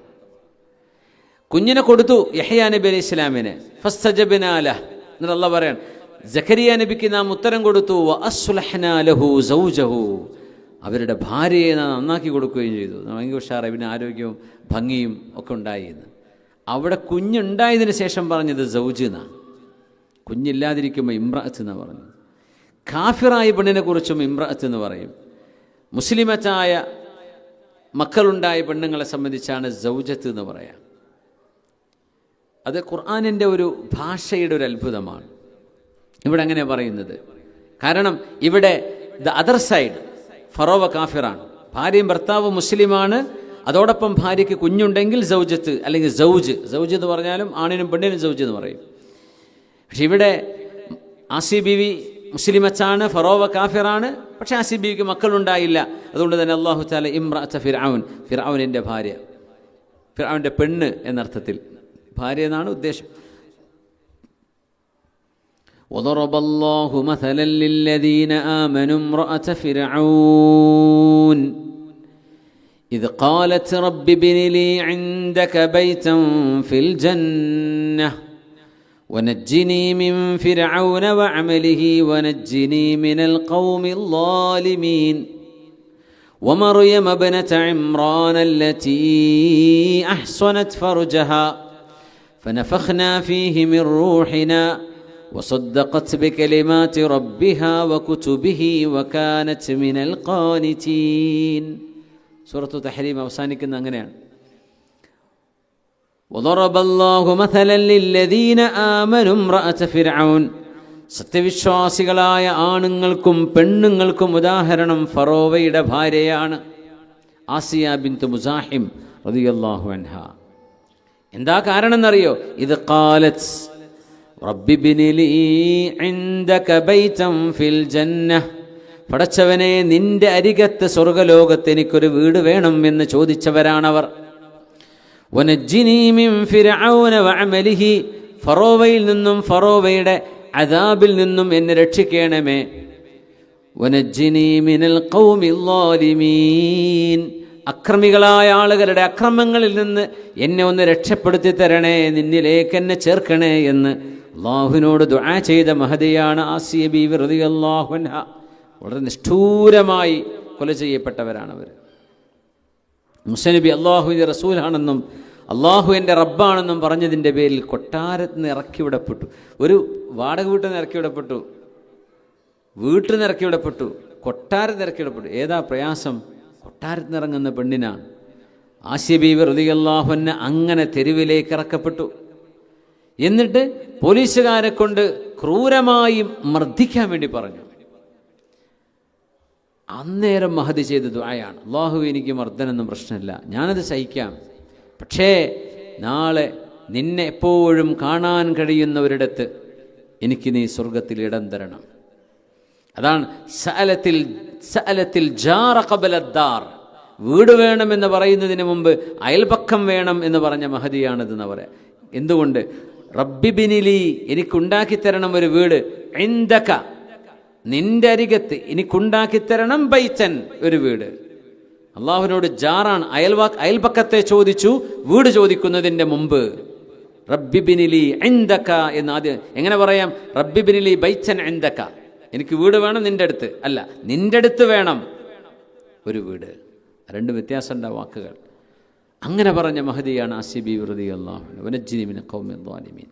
രണ്ടാമത്തേത് ഈസാ നബി അലൈഹിസ്സലാമിൻ്റെ ഉമ്മയായ മറിയം റളിയല്ലാഹു തആല അൻഹയാണ്. വമറിയം ഇബ്നത ഇമ്രാൻ, ഇമ്രാനിൻ്റെ മകൻ മകൾ മറിയം റളിയല്ലാഹു അൻഹയാണ് അടുത്തത്. വമറിയം ഇബ്നത ഇമ്രാൻ അല്ലതി അഹ്സനത് ഫർജഹാ, വ്യഭിചാരം ചെയ്യാതെ സൂക്ഷിച്ച മഹദിയാണ് മറിയം ബീവി റളിയല്ലാഹു അൻഹ. അതും യൗവനത്തിൻ്റെ ഏറ്റവും കത്തി നിൽക്കുന്ന സമയത്ത്. വമറിയം ഇബ്നത ഇമ്രാൻ അല്ലതി അഹ്സനത് ഫർജഹാ ഫനഫഖ്നാ ഫീഹി മിർ റൂഹിനാ, അന്നേരം ആ മറിയം ബീവിയുടെ ഉദരത്തിലേക്ക് എന്നിൽ നിന്നുള്ള ആത്മാവിനെ സന്നിവേശിപ്പിക്കുകയുണ്ടായി. ജിബ്രീൽ അലൈഹിസ്സലാത്തു വസ്സലാം റൂഹ് ഊതിക്കൊടുത്തു എന്നാണ്.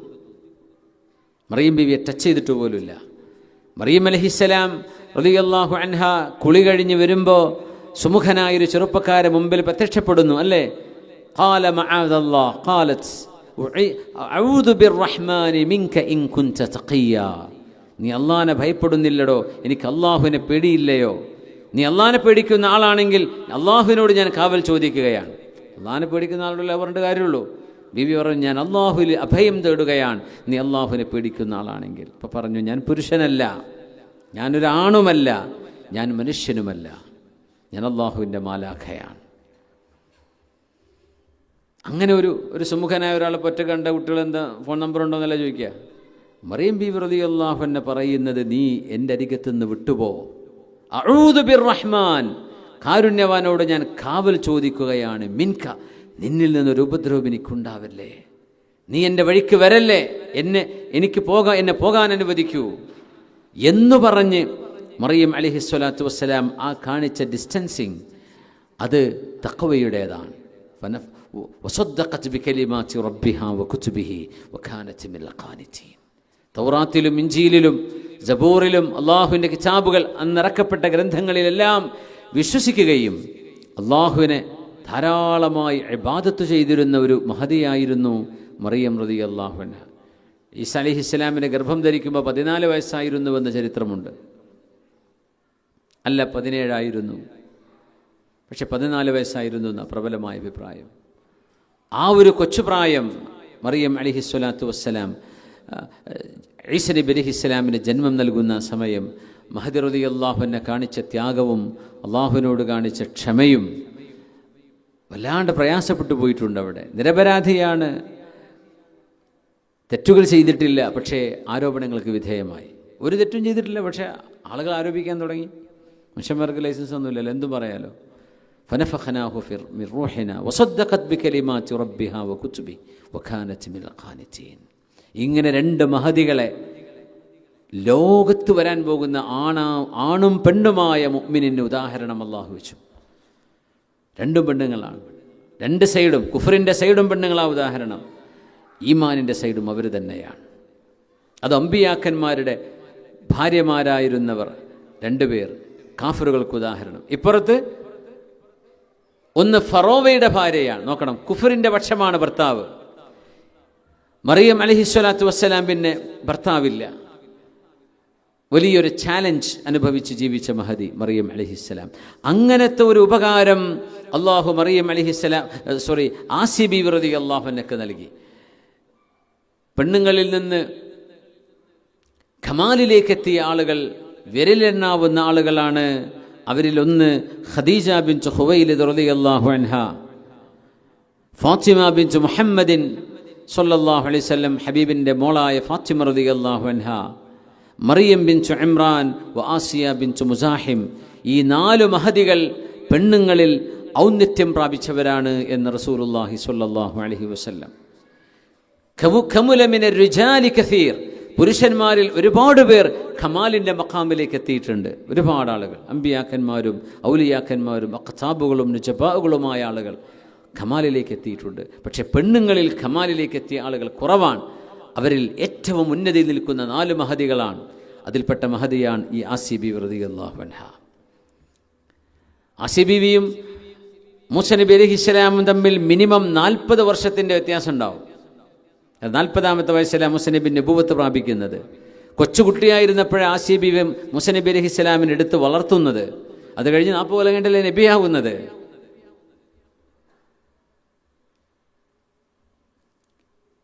അസാ അൻ യൻഫഅനാ ഔ നത്തഖിദഹു വലദാ, നമുക്ക് ഉപകാരപ്പെട്ടേക്കാം.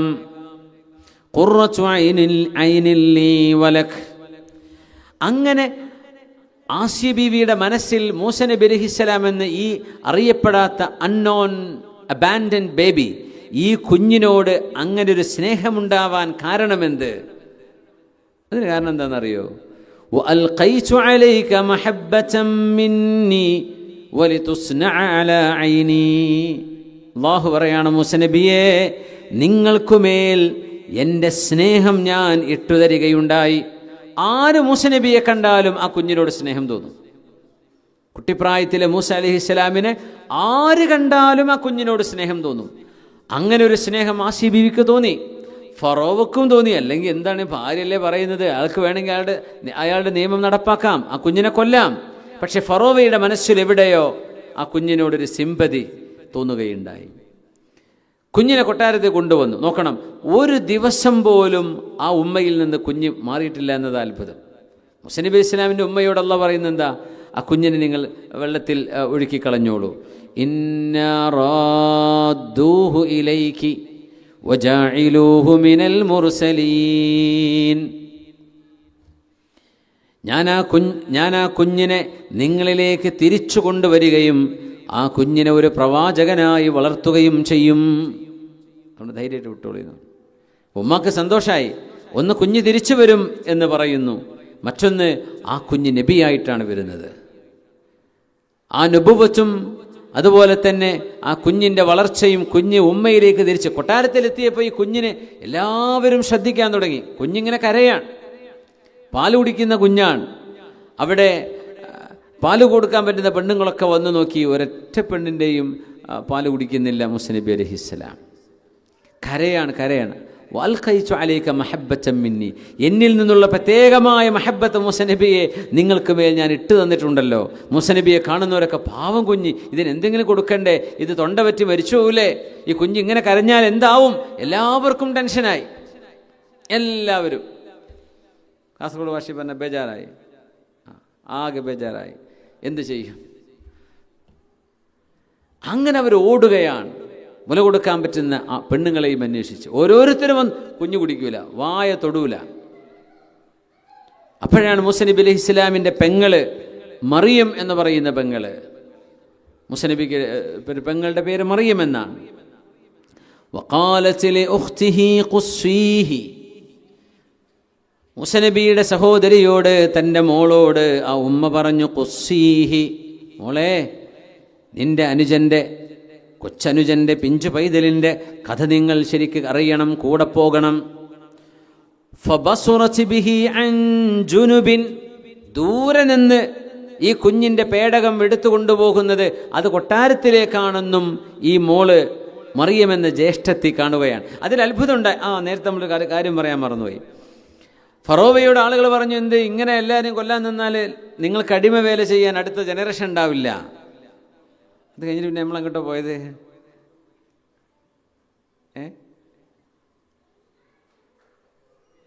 പിരമിഡ്ക്ക് പോയില്ലേ?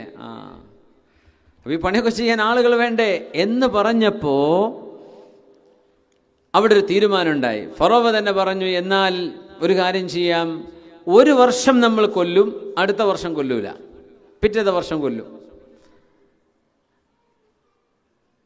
നോക്കണം, അയാൾക്ക് അറിയാത്തതുകൊണ്ടല്ലോ. ഈ കൊല്ലണ്ട എന്ന് വിചാരിക്കുന്ന ആ കൊല്ലത്തിൽ ജനിച്ച കുഞ്ഞു ആവാലോ ഇദ്ദേഹത്തെ ഈ ഓവർടേക്ക് ചെയ്യാൻ പോകുന്ന കുഞ്ഞ്. ആ കൊല്ലരുത് എന്ന വർഷത്തിലാണ് ഹാറൂൻ നബി ജനിക്കുന്നത് അലൈഹിസ്സലാം. ഹാറൂൻ അലൈഹിസ്സലാം ജനിക്കുമ്പോൾ കൂളായിട്ട് ജനിക്കാൻ പറ്റി. ഉടനെ തന്നെ ഉമ്മ ഗർഭം ധരിച്ചു. അപ്പോൾ ആ ഗർഭം ധരിച്ചത് മൂസ നബിയെയാണ്. മൂസ നബി ഇസ്ലാം ജനിക്കുന്നതാണെങ്കിൽ കൊല്ലുന്ന കൊല്ലത്തിലാണ്. അങ്ങനെ പോലീസുകാരറിയാതെ ഉമ്മ പ്രസവിക്കുന്നത്. ആദ്യത്തെ ഒരു ഗർഭം കഴിഞ്ഞതുകൊണ്ട് തന്നെ മൂസ നബി അലൈഹിസ്സലാമിൻ്റെ ഉമ്മ ഗർഭിണിയാണെന്ന് അവർക്കറിയില്ല, അല്ലെങ്കിൽ പോലീസുകാർക്ക് ഐഡൻറ്റിഫൈ ചെയ്യാൻ പറ്റിയില്ല. അങ്ങനൊരു മറയിലാണ് മൂസ നബി അലൈഹിസ്സലാം ജനിക്കാൻ പോകുന്നത്. നോക്കണം, മൂസ നബി ജനിക്കുന്നത് കൊല്ലണമെന്ന് പറയുന്ന ആ വർഷത്തിലായിരുന്നു. നാം ഒളിപ്പിച്ചു വെച്ച് ജനിച്ചു. മൂസ നബി അലൈഹിസ്സലാമിൻ്റെ ജനനം നടക്കുന്നത് മക്കളെ കൊല്ലുന്ന സമയത്താണ്. എന്നിട്ട് ആ കുഞ്ഞിനെ സുരക്ഷിതമായി അള്ളാഹു കൊട്ടാരത്തിലേക്ക് എത്തിച്ച്, കൊട്ടാരത്തിലെ ഭക്ഷണം കഴിച്ച്, കൊട്ടാരത്തിലെ വെള്ളം കുടിച്ച്, അവിടുത്തെ വസ്ത്രം ധരിച്ച് ആഡംബരത്തിൽ മഹാനായ മൂസ നബി അലൈഹിസ്സലാം വളരുകയാണ്. ബാക്കി കുട്ടികളൊക്കെ പേടിച്ചാൽ വളരുക. ഇത് ലാവിഷായിട്ട് കൊട്ടാരത്തിലാണ് വളരുന്നത് സയ്യിദുനാ മൂസ അലൈഹിസ്സലാം. യഖുദുഹു അദുവ്വുല്ലി വഅദുവ്വുല്ലഹ്.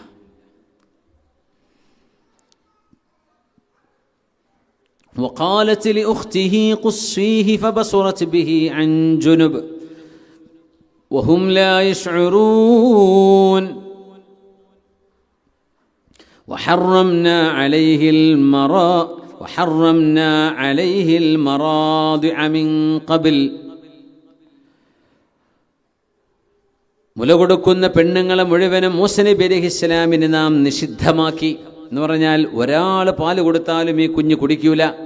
ഫഖാലത്ത്, അന്നേരം മറിയം എന്ന പെങ്ങള് ചെന്നുകൊണ്ട് ഫറോവയുടെ കൊട്ടാരവാസികളോട് പറഞ്ഞു, ഹൽ അദുല്ലുക്കും അലാ അഹ്ലി ബൈതി യക്ഫുലൂനഹു ലക്കും, നിങ്ങൾക്ക് വേണ്ടി ഈ കുഞ്ഞിനെ കെയർ ടേക്ക് ചെയ്യുന്ന ഒരു ബേബി സിറ്ററെ ഞാൻ നിങ്ങൾക്ക് പറഞ്ഞു തരട്ടെയോ എന്ന് പറഞ്ഞു.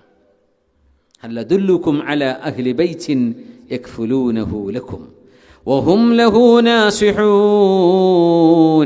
ആ വീട്ടുകാർ ഈ കുഞ്ഞിനോട് ഏറ്റവും നന്നായി പെരുമാറുന്നവരായിരിക്കും. അതിലൊരു പേടിക്കേണ്ട. നല്ല നിലയ്ക്ക് ഈ മോനെ വളർത്തും. ആ കുഞ്ഞിന് പാല് കൊടുക്കും. ആ ഒരു കുഞ്ഞും ആ ഉമ്മയുടെ പാല് വേണ്ടാന്ന് പറയില്ല. അങ്ങനത്തെ ഒരു ഉമ്മയെ ഞാൻ പറഞ്ഞു തരട്ടെ എന്ന് ചോദിച്ചു. മൂസ നബി അലൈഹി ഇസ്ലാമിൻ്റെ ഉമ്മയാണെങ്കിലോ ഹാറൂൻ നബിയെ പ്രസവിച്ച് ആ ഒരു കാലഘട്ടത്തിലാണ്, ഒരു വർഷമേ ആയിട്ടുള്ളൂ, അല്ലെങ്കിൽ ഒരു വർഷത്തിലേക്ക് ഒരു വർഷമോ ഒരല്പമോ ആകുന്നുള്ളൂ, അല്ലെങ്കിൽ വർഷത്തിൻ്റെ അത്രയല്ലേ ഉണ്ടാവുള്ളൂ. ഒരു പ്രസവം കഴിഞ്ഞ് നിഫാസ് കഴിഞ്ഞ് ഗർഭധാരണം ഉണ്ടാകാം. ഫറദദ്നാഹു ഇലാ ഉമ്മിഹി, അങ്ങനെ സ്വന്തം ഉമ്മയിലേക്ക് നാം മൂസ നബിയെ തിരിച്ചു കൊണ്ടുവന്നു. എന്തിനെന്നറിയോ? കൈ തഖറ ഐനുഹാ, ആ വേദനിച്ച മനസ്സുള്ള ഉമ്മയുടെ കണ്ണിന് കൺകുളിർമയുണ്ടാകാൻ. കൺകുളിർമ എന്ന് പറഞ്ഞാൽ മനസ്സിൻ്റെ കുളിർമ എന്നാണ് കേട്ടോ, വാക്ക് അങ്ങനെ പറയുന്നു മാത്രം. കൺകുളിർമയുണ്ടായെന്ന് പറഞ്ഞാൽ മനസ്സിന് കുളിർമയുണ്ടാവാൻ. വലാ തഹ്സൻ, സങ്കടപ്പെടാതിരിക്കാനും. വലിതഅലമ അന്ന വഅദല്ലാഹി ഹഖ്, അല്ലാഹുവിൻ്റെ വാഗ്ദത്തം സത്യമാണ് എന്ന് ആ ഉമ്മക്ക് ബോധ്യപ്പെടാനും. വലാകിന്ന അക്സറഹും ലാ യഅലമൂൻ, അധികം ആളുകൾക്കും അറിയില്ല അള്ളാഹു പറയുന്നത് സത്യമായി പുലരുമെന്ന്. അധികം ആളുകൾക്കും അറിയില്ല.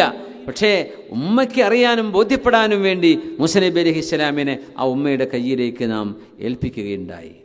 നോക്കണം, ഇത് തംഷീ ഉഖ്തുക്, മൂസ നബിയെ നിങ്ങളുടെ സഹോദരി നടന്നു പോകുന്ന നേരം, ഫതഖൂലു, ആ പെങ്ങൾ പറയുന്നു, ഹൽ അദുല്ലുകും അലാ മൻ യക്ഫുലുഹു, ആ കുഞ്ഞിനെ നോക്കി വളർത്തുന്ന ഒരാളെ ഞാൻ പറഞ്ഞു തരട്ടെയോ? ഫറജഅനാക ഇലാ ഉമ്മിക്, അങ്ങയുടെ ഉമ്മയുടെ കയ്യിലേക്ക് മോനായ നിങ്ങളെ നാം തിരിച്ചു കൊണ്ടുവന്നു. കൈ തഖറ ഐനുഹാ വലാ തഹ്സൻ, നിങ്ങളുടെ ഉമ്മയുടെ കണ്ണിന് ആനന്ദമുണ്ടാവാനും സങ്കടപ്പെടാതിരിക്കാനും.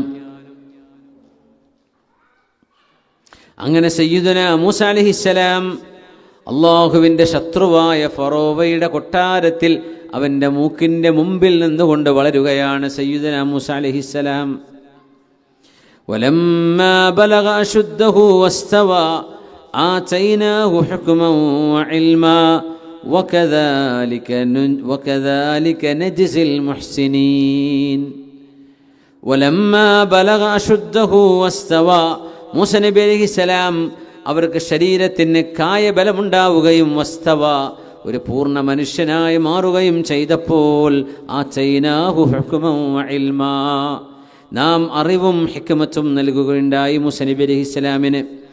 വകദാലിക നജ്സിൽ മുഹ്സിനീൻ, നന്മ ചെയ്യുന്ന ആളുകളെ അങ്ങനെ നാം പരിചരിക്കുകയും പ്രതിഫലം നൽകി ആദരിക്കുകയും ചെയ്യുന്നു. സൂറത്തുൽ ഖസസാണ് ഇതൊക്കെ. മൂസ നബി അലൈഹിസ്സലാമിന് വലമ്മാ ബലഗ അശുദ്ധഹു വസ്തവാ ബലഗ അശുദ്ധഹു എന്ന് പറഞ്ഞാൽ ശരിക്കും മെൻ്റൽ മെച്യൂരിറ്റി വരിക, ഫിസിക്കൽ മെച്യൂരിറ്റിയും. ഇത് രണ്ടും വരുന്നത് 40-ാമത്തെ വയസ്സിലാണെന്നാണ്.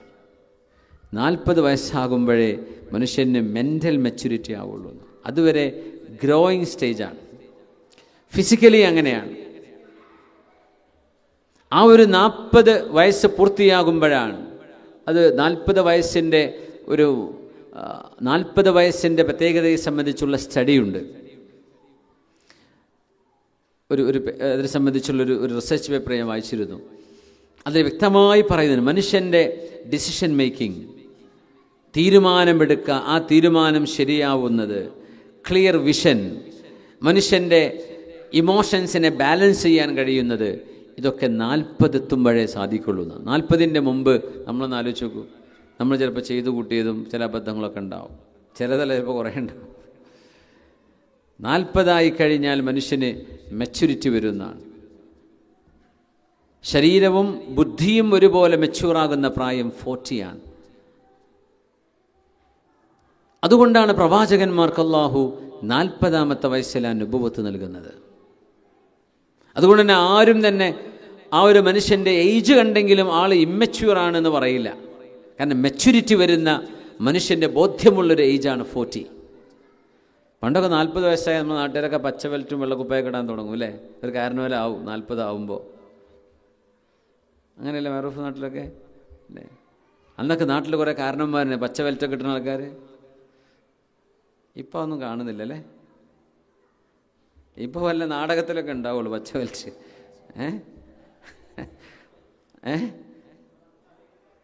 തലകെട്ടായിരുന്നു. 40 കഴിഞ്ഞാൽ കേട്ടോ അവർ കാരണന്മാരായി, അപ്പം തന്നെ വിശന്മാരായി. പിന്നെ കാണുന്നവരൊക്കെ കാക്കാ എന്നൊക്കെ വിളിച്ചിട്ട്.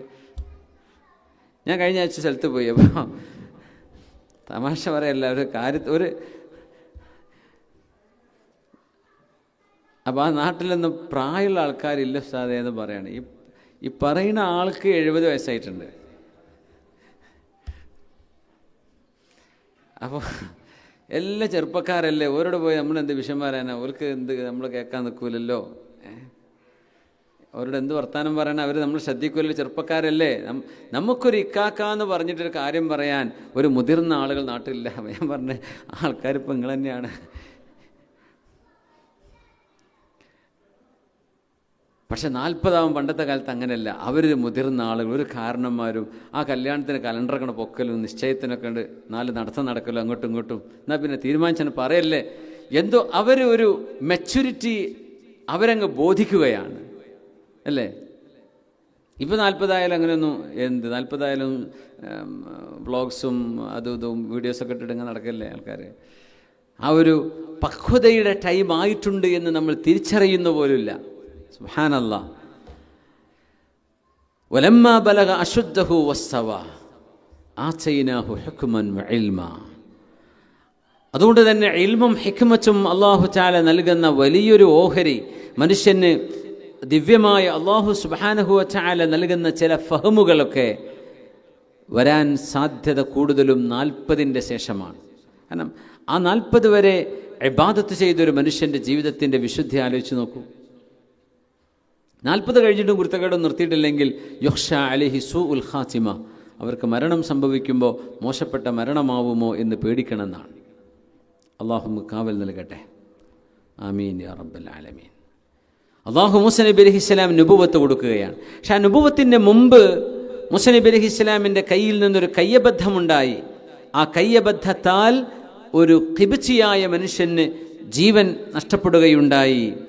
ആ ഒരു സംഭവം വിശുദ്ധ ഖുർആൻ സൂറത്തുൽ ഖസസിൽ മൂസാ നബി അലൈഹി ഇസ്ലാമിൻ്റെ ചരിത്രം ഒരുപാട് പറയുന്നുണ്ട്. അതിങ്ങനെയാണ്: വദഖലൽ മദീനത അലാ ഹീനി ഗഫ്ലത്തിൻ മിൻ അഹ്ലിഹാ. മൂസാ നബി അലൈഹി ഇസ്ലാം ടൗണിലേക്ക് ചെന്നു, നഗരത്തിലേക്ക്. അന്ന് അതിൻ്റെ പേര് കെയ്റോ എന്നായിരുന്നോ എന്നൊന്നും അറിയില്ല. ഈജിപ്തിലെ ഒരു നഗരം. ഫവജദ ഫീഹാ റജുലൈനി യഖ്തസിലാൻ.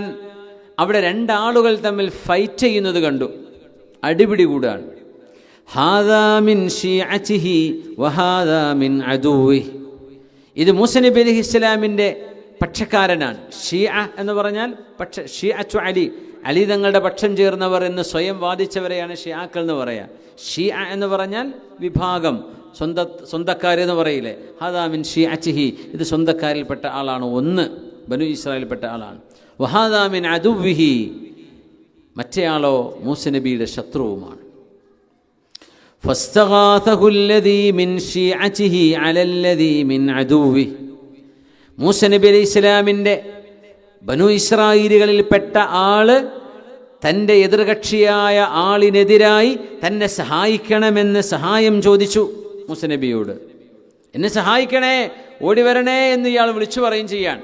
അപ്പോൾ സ്വാഭാവികമായി മൂസ അലൈഹി ഇസ്ലാം സിമ്പതറ്റിക്കാണ്, സഹായിക്കണമെന്ന് തോന്നുന്ന ആളാണ്, കരുണ തോന്നുന്ന ആളാണ്. ഒരാൾ സഹായത്തിന് വിളിച്ചു പറയാണ്, അപ്പോൾ പോണ്ടേ. മൂസ നബി റെസ്പോണ്ട് ചെയ്യുകയാണ്. മൂസ നബി അലൈഹി ഇസ്ലാം ഫവഖസഹു മൂസ, അടിപിടി കൂടുന്ന മനുഷ്യനെ മൂസ നബി അലൈഹി സ്വലാം പിടിച്ചു മാറ്റുകയുണ്ടായി. പിടിച്ചു മാറ്റുന്ന തള്ളലിലാണ് വഖസ എന്ന് പറയാ. മൂസ നബി അലൈഹി സ്വലാം ഇങ്ങനെ നമ്മൾ അടിപിടി കൂടുമ്പോൾ എന്താ ചെയ്യേണ്ടത്? രണ്ടാളെയും അവിടെ പിടിച്ചു മാറ്റുകയാണ് ചെയ്യേണ്ടത്. ആദ്യം ചെയ്യേണ്ട പണി അതാ, രണ്ടുപേരെയും അടിപിടി കൂടാതെ പിടിച്ചു മാറ്റുക. രണ്ടാളെ പിടിച്ചു കൊണ്ടുപോകുക രണ്ട് സൈഡിലേക്ക്, അങ്ങനെ മാറ്റുകയാണ് ആദ്യം വേണ്ടത്. പിന്നെ എന്തെങ്കിലുമൊക്കെ പറഞ്ഞിട്ട് കാര്യമുള്ളൂ. അല്ലാതെ അവിടെ നിന്നിട്ട് നിങ്ങൾ തല്ലാണോ കുത്താണോ എന്ന് ചോദിച്ചിട്ട് അത് തല്ലെന്നെ ആയിരിക്കും പിന്നെ. അപ്പോൾ അവരെ പിടിച്ച് മാറ്റുക വേണ്ടത്. ഫവഖസഹു മൂസ, മൂസ അലൈഹിസ്സലാം അയാളെ തള്ളി മാറ്റുകയുണ്ടായി. ഫഖളാ അലൈഹി, അത് അദ്ദേഹത്തിൻ്റെ ജീവഹാനിയിൽ അവസാനിച്ചു. ഒരുപക്ഷെ അങ്ങനെ അയാൾക്ക് അപ്പോൾ അറ്റാക്ക് വന്നിട്ടുണ്ടായിരിക്കാം. മൂസ നബി അയാളെ കൊല്ലാനോ ഒന്നുമല്ല, മൂസ നബി പിടിച്ചു മാറ്റുക ചെയ്തത്. കാരണം ഖിബിച്ചിയായ മനുഷ്യൻ നല്ല ആരോഗ്യമുള്ള ആളാണ്. മൂസ നബി അലൈഹി ഇസ്ലാമിൻ്റെ ബനു ഇസ്രായേൽ അവരടിമകളല്ലേ, അവരാർക്കും പിടിച്ച് തല്ലാൻ പറ്റുന്നൊരു കാലമാണത്. അവർ പാവപ്പെട്ടവരാ, ആരോഗ്യമില്ലാത്തവരാ. അതുകൊണ്ട് ഈ ആരോഗ്യമുള്ള മനുഷ്യനെ, കൊട്ടാരത്തിൽ വന്ന മൂസ നബിക്ക് ആരോഗ്യമുണ്ടല്ലോ, അതുകൊണ്ട് മൂസ നബി അലൈഹി ഇസ്ലാം തള്ളി മാറ്റി. കാരണം ഇയാളെക്കാളും നല്ല ഫുഡ് കഴിച്ചിട്ടാണ് മൂസ നബി അലൈഹി ഇസ്ലാം വളർന്നത്. അതുകൊണ്ട് മൂസ നബി ഇസ്ലാമിൻ്റെ പുഷ് ഇച്ചിരി ഹാർഡായിരുന്നു. ആള് വീണു, ആൾ മരിച്ചു. ഖാല ഹാദാ മിൻ അമലി ശൈത്വാൻ, പടച്ചവനെ ഇത് ഞാൻ ഉദ്ദേശിച്ച പണിയല്ല റബ്ബേ. ഹാദാ മിൻ അമലി ശൈത്വാൻ, ഇത് പിശാച് ചെയ്തു വെച്ചതാണ്. അവിടെ മഹാന്മാർ പറയുന്നുണ്ട്, മൂസ നബി അലൈഹിസ്സലാം, മൂസ നബിക്ക് ഇയാളെ കൊല്ലണമെന്നൊരു ഇൻറ്റൻഷനും ഇല്ല. കാരണം കൊന്ന പ്രശ്നമാവുമെന്ന് മൂസ നബിക്ക് അറിയാം.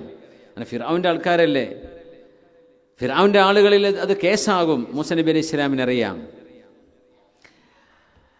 കാരണം മൂസ നബി അലൈഹി ഇസ്ലാം എന്തായാലും ഒരു വളർത്തുപുത്രനാണ്.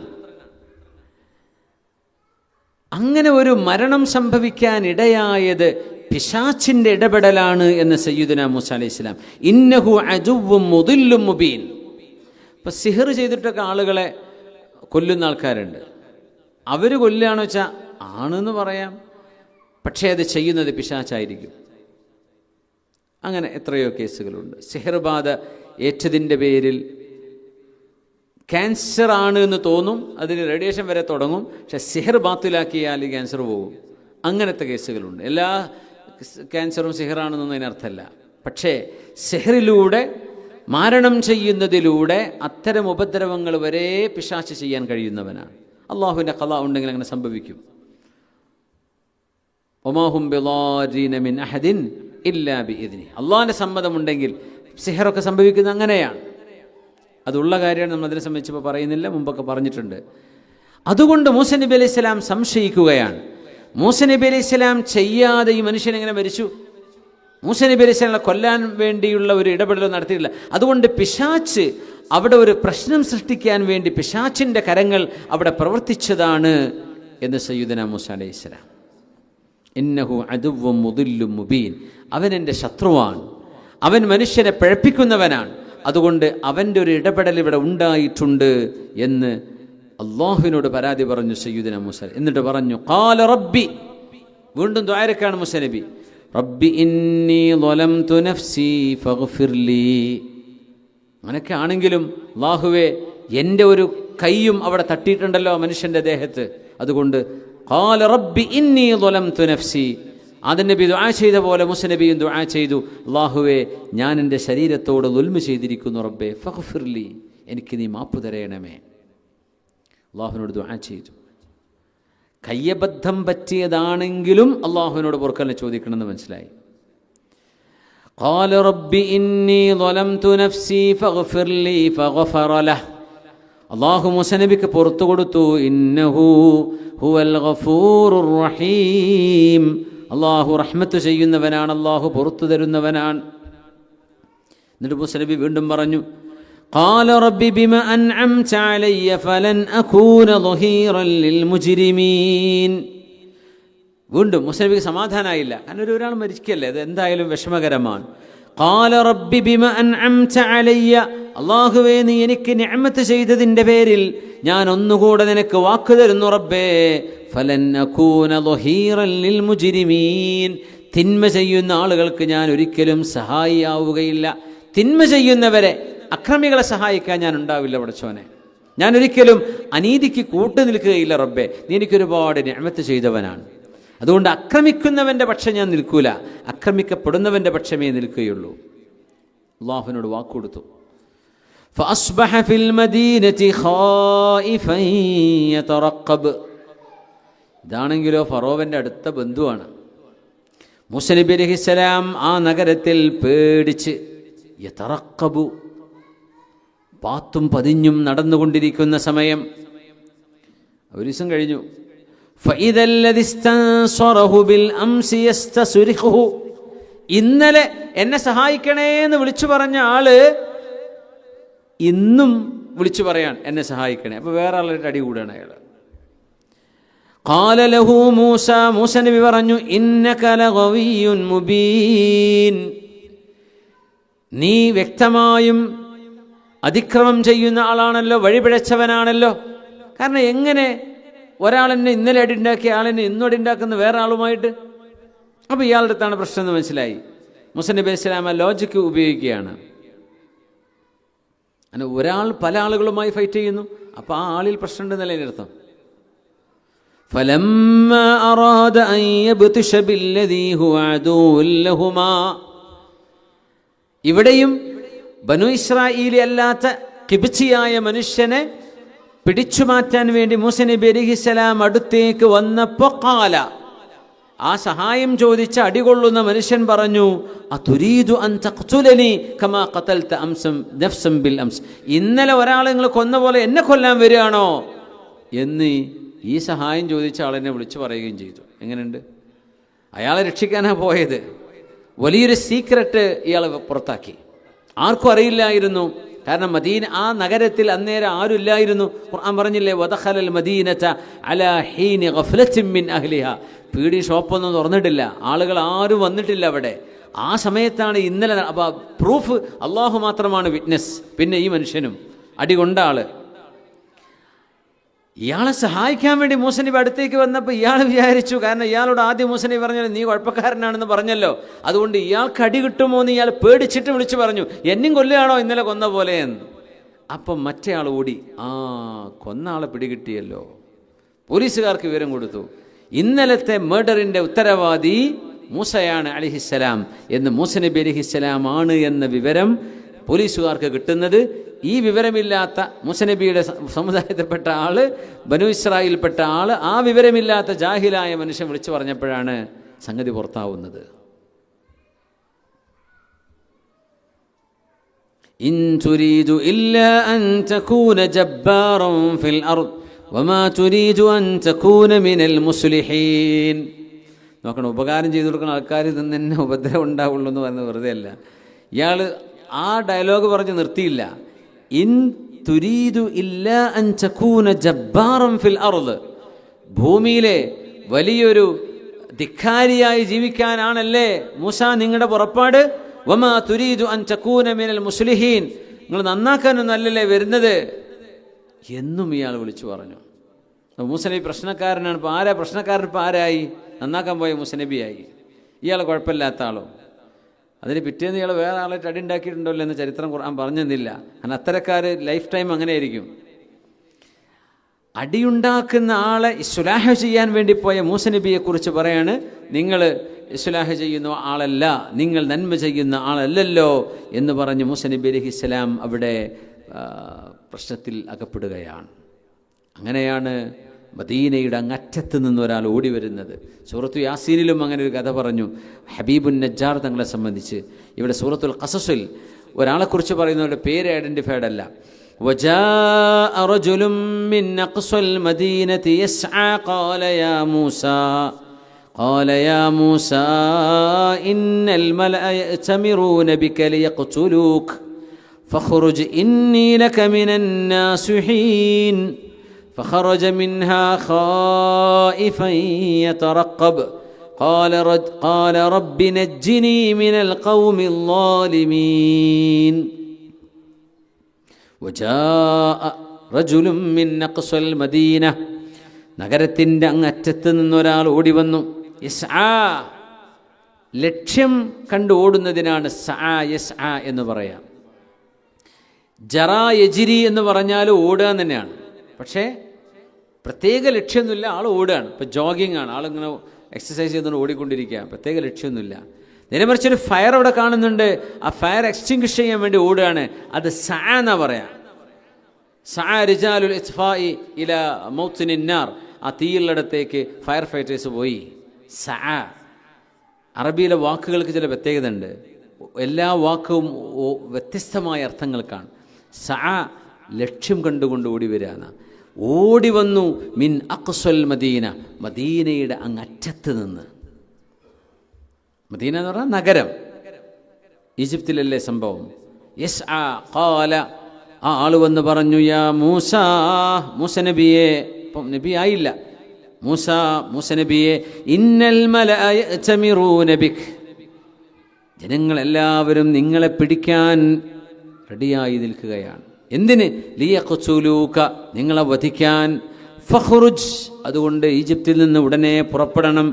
ഇന്നി ലക മിനൻ നാസിഹീൻ, ഞാൻ നിങ്ങൾക്ക് സാരോപദേശം നൽകുകയാണ്, നിങ്ങളുടെ ഗുണകാംക്ഷിയാണ് ഞാൻ.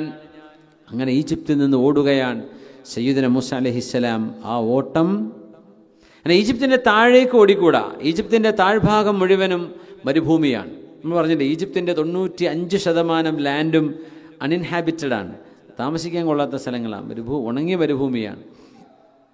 പിന്നെ ആകെ ജനവാസമുള്ള ഏരിയ കൻആനാണ്, ഫലസ്തീൻ്റെ നാട്. ഫലസ്തീന് കഴിഞ്ഞ് ജോർഡാനിൻ്റെ, സൗദി അറേബ്യയുടെ ആ ഒരു നോർത്ത് വെസ്റ്റ് ഭാഗമാണ് കൻആൻ, തബൂക്കിൻ്റെയൊക്കെ കുറച്ചപ്പുറം. ആ ഒരു ഏരിയയിലേക്കാണ് മൂസ നബി അലൈഹി ഇസ്ലാം പിന്നെ പ്ലാൻ ചെയ്തത്, അവിടേക്ക് പോകാം. നമ്മുടെ നാട്ടിൽ നിന്നൊക്കെ പെരുന്ന് വാപ്പാനോട് തെറ്റിയിട്ട് പിന്നെ നേരെ മദ്രാസക്കല്ലേ പോലെ പണ്ട്. അതിൻ്റെ അടുത്ത് എത്രയെല്ലാം ചെറിയ ചെറിയ സ്ഥലങ്ങളുണ്ടാവും, പക്ഷെ വലിയൊരു നാട് അതായിരിക്കും. അല്ലെ ബോംബെക്ക് പോവും അല്ലേ. അപ്പം അന്നത്തെ ഒരു വലിയ ഡെസ്റ്റിനേഷൻ കൻആനാണ്. കൻആൻ പ്രവാചകന്മാരുടെ നാടാണ്. അങ്ങോട്ടാണെങ്കിലോ ഒരു മിനിമം 800 to 900 കിലോമീറ്റർ. നമ്മുടെ നാട്ടിൽ നിന്നൊക്കെ കോഴിക്കോട് നിന്ന് ബോംബെക്കുള്ള ദൂരം ഉണ്ടാവും, 1000 കിലോമീറ്ററല്ലേ ബോംബെക്കൊക്കെ. അത്രയും ദൂരം മൂസ അലൈഹിസ്സലാം കാൽനടയായി യാത്ര പോകണം. സുബ്ഹാനല്ലാഹ്. സാറ മൂസ അലൈഹിസ്സലാം മിൻ മിസ്ര ഇലാ മദിയൻ. ഇബ്നു അബ്ബാസ് തങ്ങൾ പറയാ, മിസ്രിൽ നിന്നും മദിയനിലേക്ക് മൂസ നബി അലൈഹിസ്സലാം യാത്ര പോകുന്നു.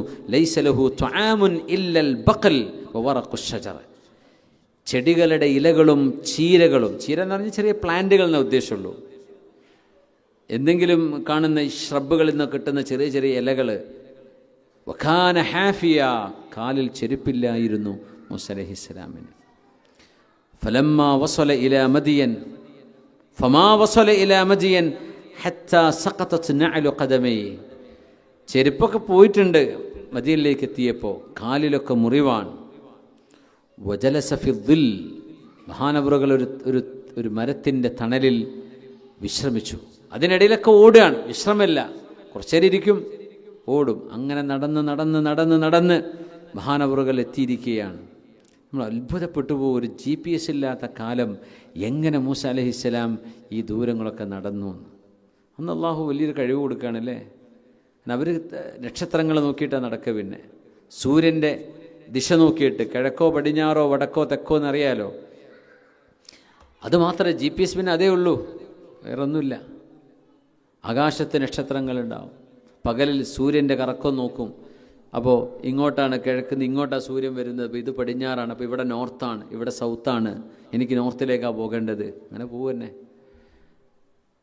സീനാ മരുഭൂമിയിലൂടെയൊക്കെ യാത്ര പോയി പരിചയമുള്ളവർക്ക് അറിയാൻ പറ്റും ആ പ്രദേശത്തിൻ്റെ ഒരു ഡേഞ്ചർനെസ്.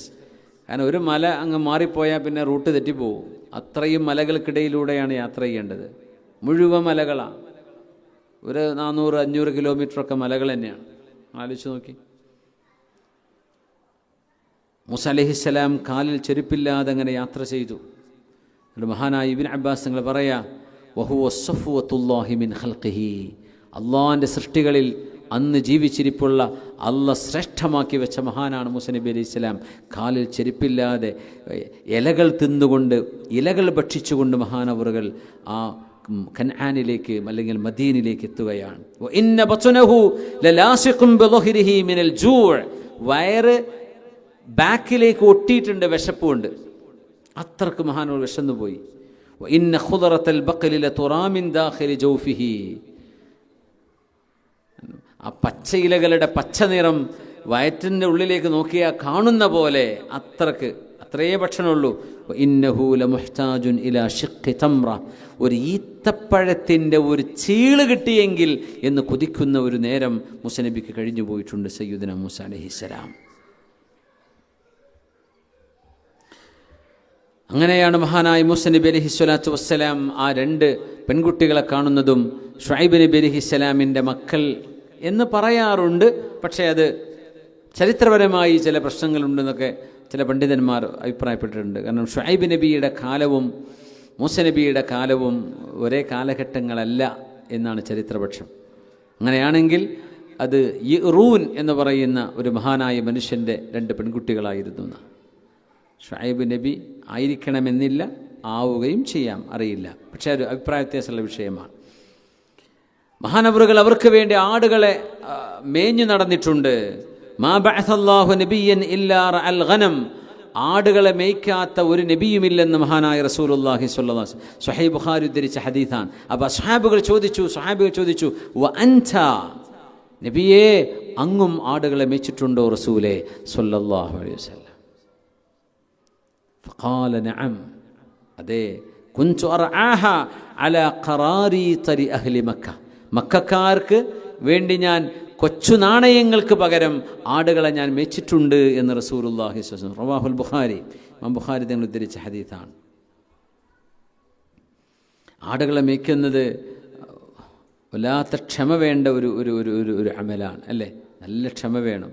അമ്പിയാക്കന്മാർക്ക് അല്ലാഹു ക്ഷമ പഠിപ്പിക്കുകയാണ്. സുബ്ഹാനല്ലാഹ്. കാരണം ഒരു ജനങ്ങളെ തെളിച്ചു നടക്കേണ്ടവരാണ്. രാവിലെ മുതൽ വൈകുന്നേരം വരെ തെളിച്ചുകൊണ്ടൊന്ന് കൂടിൻ്റെ അടുത്ത് എത്താൻ നേരത്തെ ഒരാട് തിരിച്ചു പോയാൽ ആ ഒരാടിനെ തേടി പിന്നാലെ നടക്കേണ്ടി ഒരു ആട്ടിടെ, അപ്പോൾ 4 എണ്ണപ്പുറത്ത് വേറെ പോകും. അങ്ങനെ കൺട്രോൾ ചെയ്യാൻ പറ്റാത്ത അവസ്ഥ വരും. ജനങ്ങളുടെ മനസ്സ്, ജനങ്ങൾ അങ്ങനെയാണ്. എല്ലാ മനുഷ്യന്മാരും ഒരുപോലെയല്ല. പറഞ്ഞാൽ മനസ്സിലാവുന്നവരുണ്ട്, പറഞ്ഞാലും കേട്ടാലും തിരിഞ്ഞാലും തിരിയാത്തവരുണ്ടാവും. അതുകൊണ്ട് പ്രവാചകന്മാർക്ക് അല്ലാഹു ക്ഷമ പഠിപ്പിക്കുക നിർവാഹമുള്ളൂ. എല്ലാ മനുഷ്യരെയും നന്നാക്കിയെടുക്കാൻ പറ്റും എന്ന് അള്ളാഹുവിൻ്റെ തീരുമാനത്തിൽ ഇല്ല. കാരണം ചില ആളുകളുടെ മനസ്സങ്ങനെയായിരിക്കും. അപ്പോൾ അള്ളാഹു ആ വഴിക്ക് വിടും. വഅൻത യാ റസൂലല്ലാഹ്, തങ്ങളെക്കുറിച്ച് ചോദിച്ചു, അങ്ങും നബിയെ അങ്ങനെയാണോ? അങ്ങനത്തെ മഹാനായ സയ്യിദുനാ മൂസ അലൈഹിസ്സലാത്തു വസ്സലാം അവിടെ നിന്നാണ് പിന്നീട് സീനാ വഴി തിരിച്ചു വരുമ്പോഴാണല്ലോ ആ വഹിയുണ്ടായതും അള്ളാഹുമായി സംസാരിച്ചതൊക്കെ.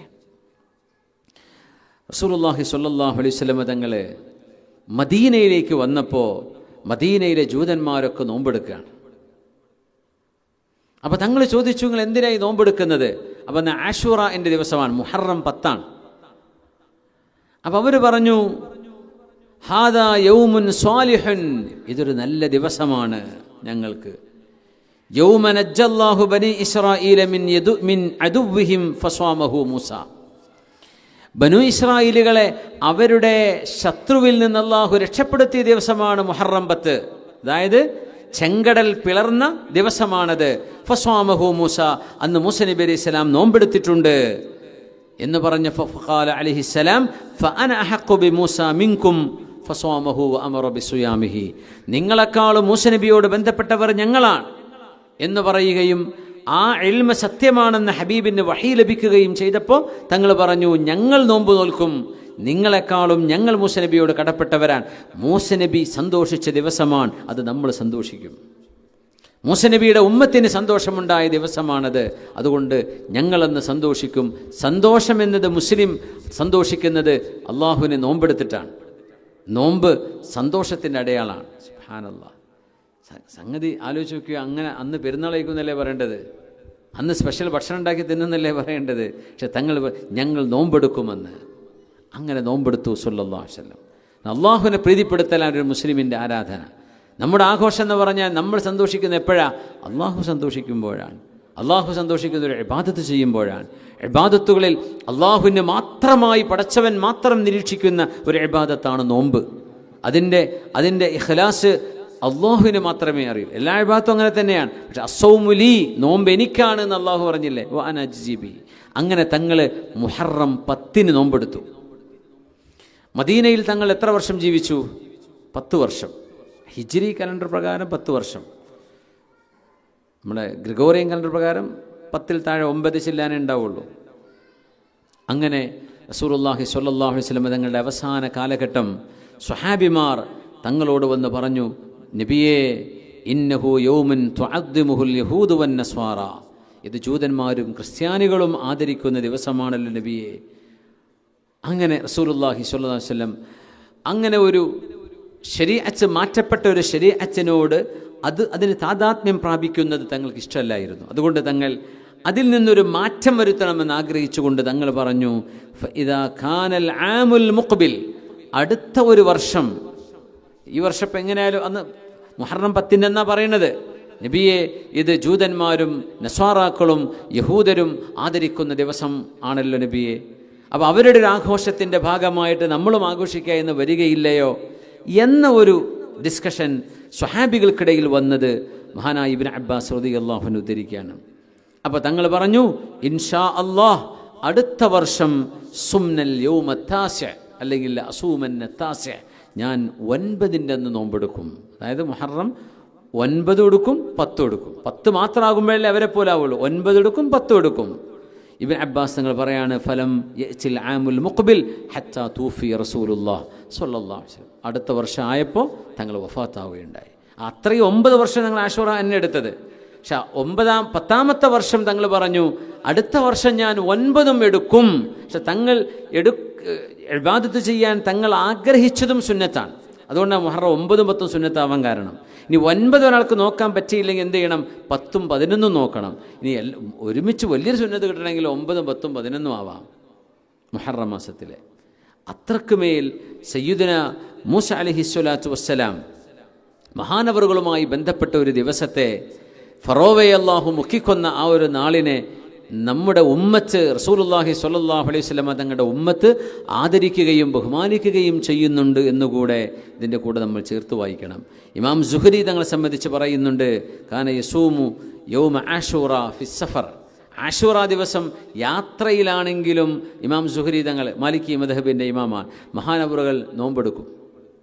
യാത്രയിൽ ഫർള് നോമ്പ് മുറിക്കൽ ജായിസാണ് യാത്രക്കാരന്. വേണമെങ്കിൽ എന്ത് ചെയ്യാം? നോമ്പെടുക്കാതിരിക്കാം. യാത്ര കഴിഞ്ഞ് നാട്ടിലെത്തുമ്പോൾ ഖളാ വീട്ടണം, അല്ലേ? പക്ഷേ ആശൂറയിൻ്റെ ദിവസം മഹാനവറുകൾ മുറിക്കൂല. നോമ്പാണെങ്കിലും ആശൂറ നോൽക്കും. റമളാനാണെങ്കിൽ ചിലപ്പോൾ യാത്ര പോകുമ്പോൾ സുഹരി ഇമാം നോമ്പ് മുറിച്ചിട്ടുണ്ട്. സുന്നത്ത് നോമ്പ് മുറിച്ചിട്ടില്ല, ഫർള് നോമ്പ് മുറിച്ചിട്ടുണ്ട്. രണ്ടും ജായിസാണ്. പക്ഷേ ആശൂറ മഹാനവറുകൾ മുറിക്കാറില്ല. വകാന യഅ്മുറു ബിഫിത്രി റമളാന ഫി സഫർ. റമളാനിൽ യാത്ര പോവുകയാണെങ്കിൽ നിങ്ങൾക്ക് പ്രയാസമാണോ, എന്ത് ചെയ്തോളൂ, നോമ്പ് മുറിച്ചോളൂ എന്ന് മഹാനവറുകൾ പറയാറുണ്ട്. അത് ഹദീസും അങ്ങനെ തന്നെയാണ്. ഫഖീല ലഹു ഫി ദാലിക്. അപ്പോൾ ആളുകൾ അതെന്ത് കഥയാണ്, നിങ്ങളെന്ത് ആശൂറന് ഇത്ര പ്രാധാന്യം എന്തേ? ആശൂറ നോമ്പാണെങ്കിലും മുറിക്കണില്ലല്ലോ, റമളാൻ നോമ്പാണെങ്കിലും മുറിക്കണുണ്ടല്ലോ എന്ന് പറഞ്ഞപ്പോൾ റമളാനു ലഹു ഇദ്ദത്തും മിൻ അയ്യാമിൻ ഉഖർ. ശുദ്ധ ഖുർആൻ പറഞ്ഞു, നോമ്പുകാർ ഇദ്ദത്തും മിൻ അയ്യാമിൻ ഉഖർ, നോമ്പല്ലാത്ത സമയത്ത് ഖളാ വീട്ടിയാൽ മതി എന്ന് പറഞ്ഞിട്ടുണ്ട്. ആശൂറ യഫൂതു, ആശൂറ പിന്നെ കിട്ടൂലല്ലോ, അത് അന്ന് തന്നെ ചെയ്യണ്ടേ, അതുകൊണ്ടാണ് ഞാൻ ആശൂറ ഒഴിവാക്കാത്തത് എന്ന് ഇമാം സുഹരി തങ്ങൾ പറഞ്ഞത് മഹാന്മാർ ഉദ്ധരിച്ച് കാണുന്നുണ്ട്. സല്ലു അലാ നബിയിക്കും സല്ലല്ലാഹു അലൈഹി വസല്ലം. അല്ലാഹുമ്മ സല്ലി വസല്ലിം വബാരിക് അലൈഹി.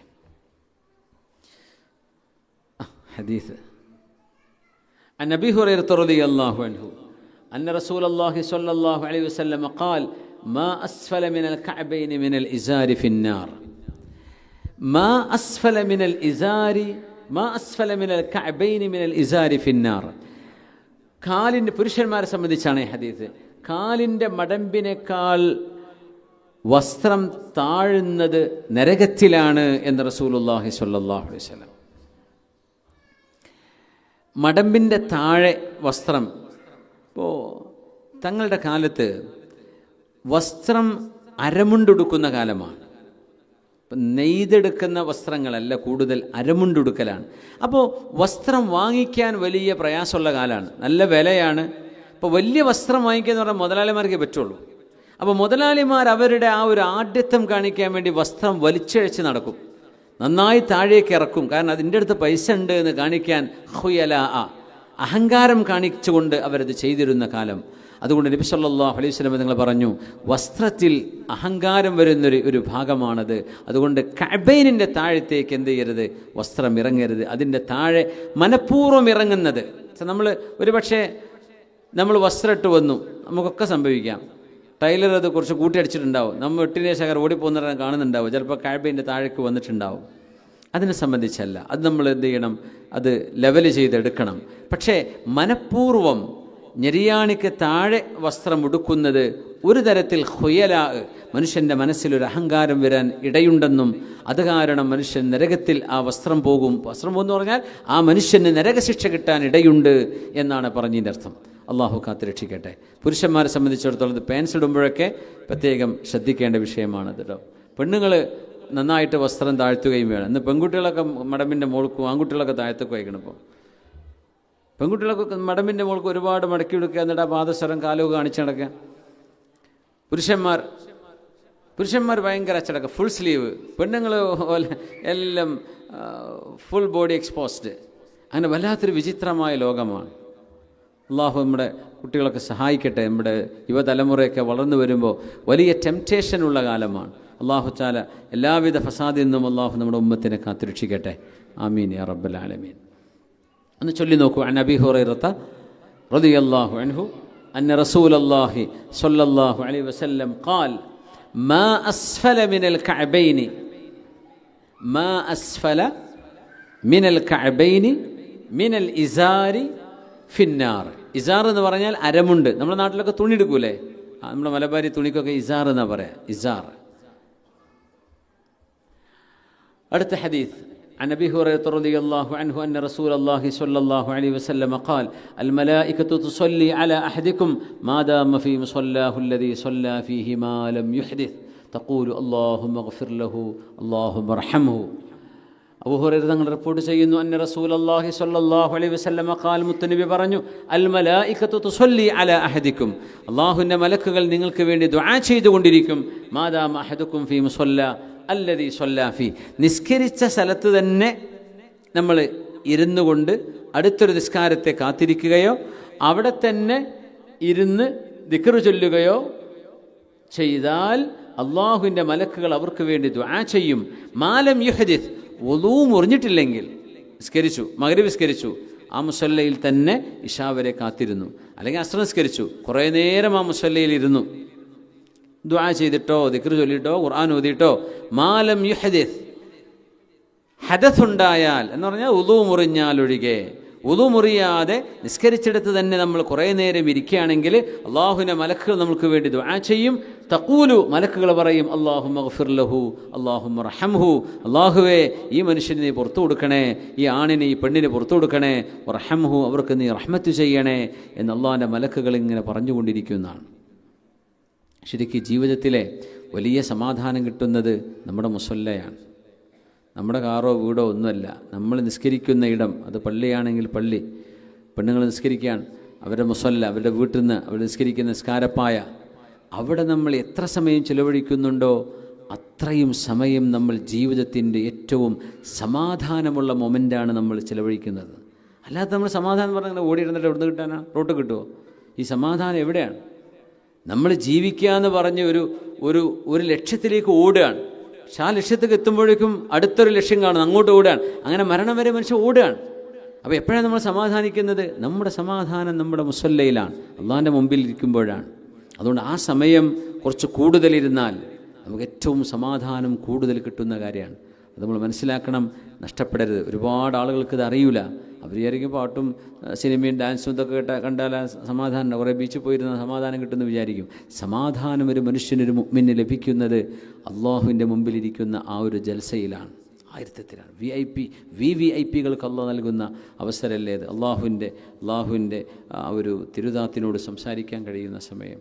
അതുകൊണ്ട് അവിടെ സമയം കൂടുതൽ അതുകൊണ്ടാണ് ഇത്രയും മഹത്വം അതിന് കിട്ടാൻ കാരണം. അവിടെ ഇരുന്നു, ഒതോടുകൂടെ ഇരുന്നു. ആ ഇരുത്തത്തിന് തന്നെ അല്ലാഹുമ്മ ഗ്ഫിർ ലഹു വർഹംഹു, പടച്ചവനെ നിനക്ക് വേണ്ടി നിസ്കരിച്ച മുസല്ലയാണിത്, ആ മനുഷ്യൻ അവിടെ ഇരിക്കുകയാണ്, നിൻ്റെ വാതിൽക്കൽ ഇരിക്കുകയാണ്, നീ പുറത്തു കൊടുക്കണേ, നീ റഹ്മത്ത് ചെയ്യണേ. ഒരുപക്ഷെ നമ്മുടെ ജീവിതത്തിൽ അള്ളാഹിൻ്റെ റഹ്മത്ത് കിട്ടാനും പല ഉദ്ദേശങ്ങളുണ്ടാവില്ലേ. നമുക്ക് ജോലി വേണം, കച്ചവടം വേണം, നമ്മുടെ വീട് പണി തീരണം, കുട്ടികളെ കെട്ടിക്കണം, എന്തെല്ലാം ആവശ്യങ്ങളുണ്ടാവും, അസുഖം മാറണം, ഇതൊക്കെ അള്ളാഹിൻ്റെ റഹ്മത്ത് വേണം. ഇതൊക്കെ കിട്ടണമെങ്കിൽ വലിയൊരു കാരണം മുസല്ലയിൽ ഇരിക്കലാണ് എന്ന് നമ്മൾ മനസ്സിലാക്കുക. ഒന്ന് ചൊല്ലി നോക്കൂ. അൻ അബീ ഹുറൈറത റളിയല്ലാഹു അൻഹു അന്ന റസൂലല്ലാഹി സ്വല്ലല്ലാഹു അലൈഹി വസല്ലം ഖാൽ അൽ മലായികതു തുസല്ലി അലാ അഹദികും മാ ദാമ ഫീ മുസല്ലാഹ് അല്ലദീ സ്വല്ലാ ഫീഹി മാ ലം യുഹ്ദിസ് തഖൂലു അല്ലാഹുമ്മ ഗ്ഫിർ ലഹു അല്ലാഹുമ്മ റഹംഹു. റവാഹുൽ ബുഖാരി. عن أبي هريرة رضي الله عنه أن رسول الله صلى الله عليه وسلم قال كل أمتي يدخلون الجنة إلا من أبى قالوا يا رسول الله ومن يأبى قال من أطاعني دخل الجنة ومن عصاني فقد أبى.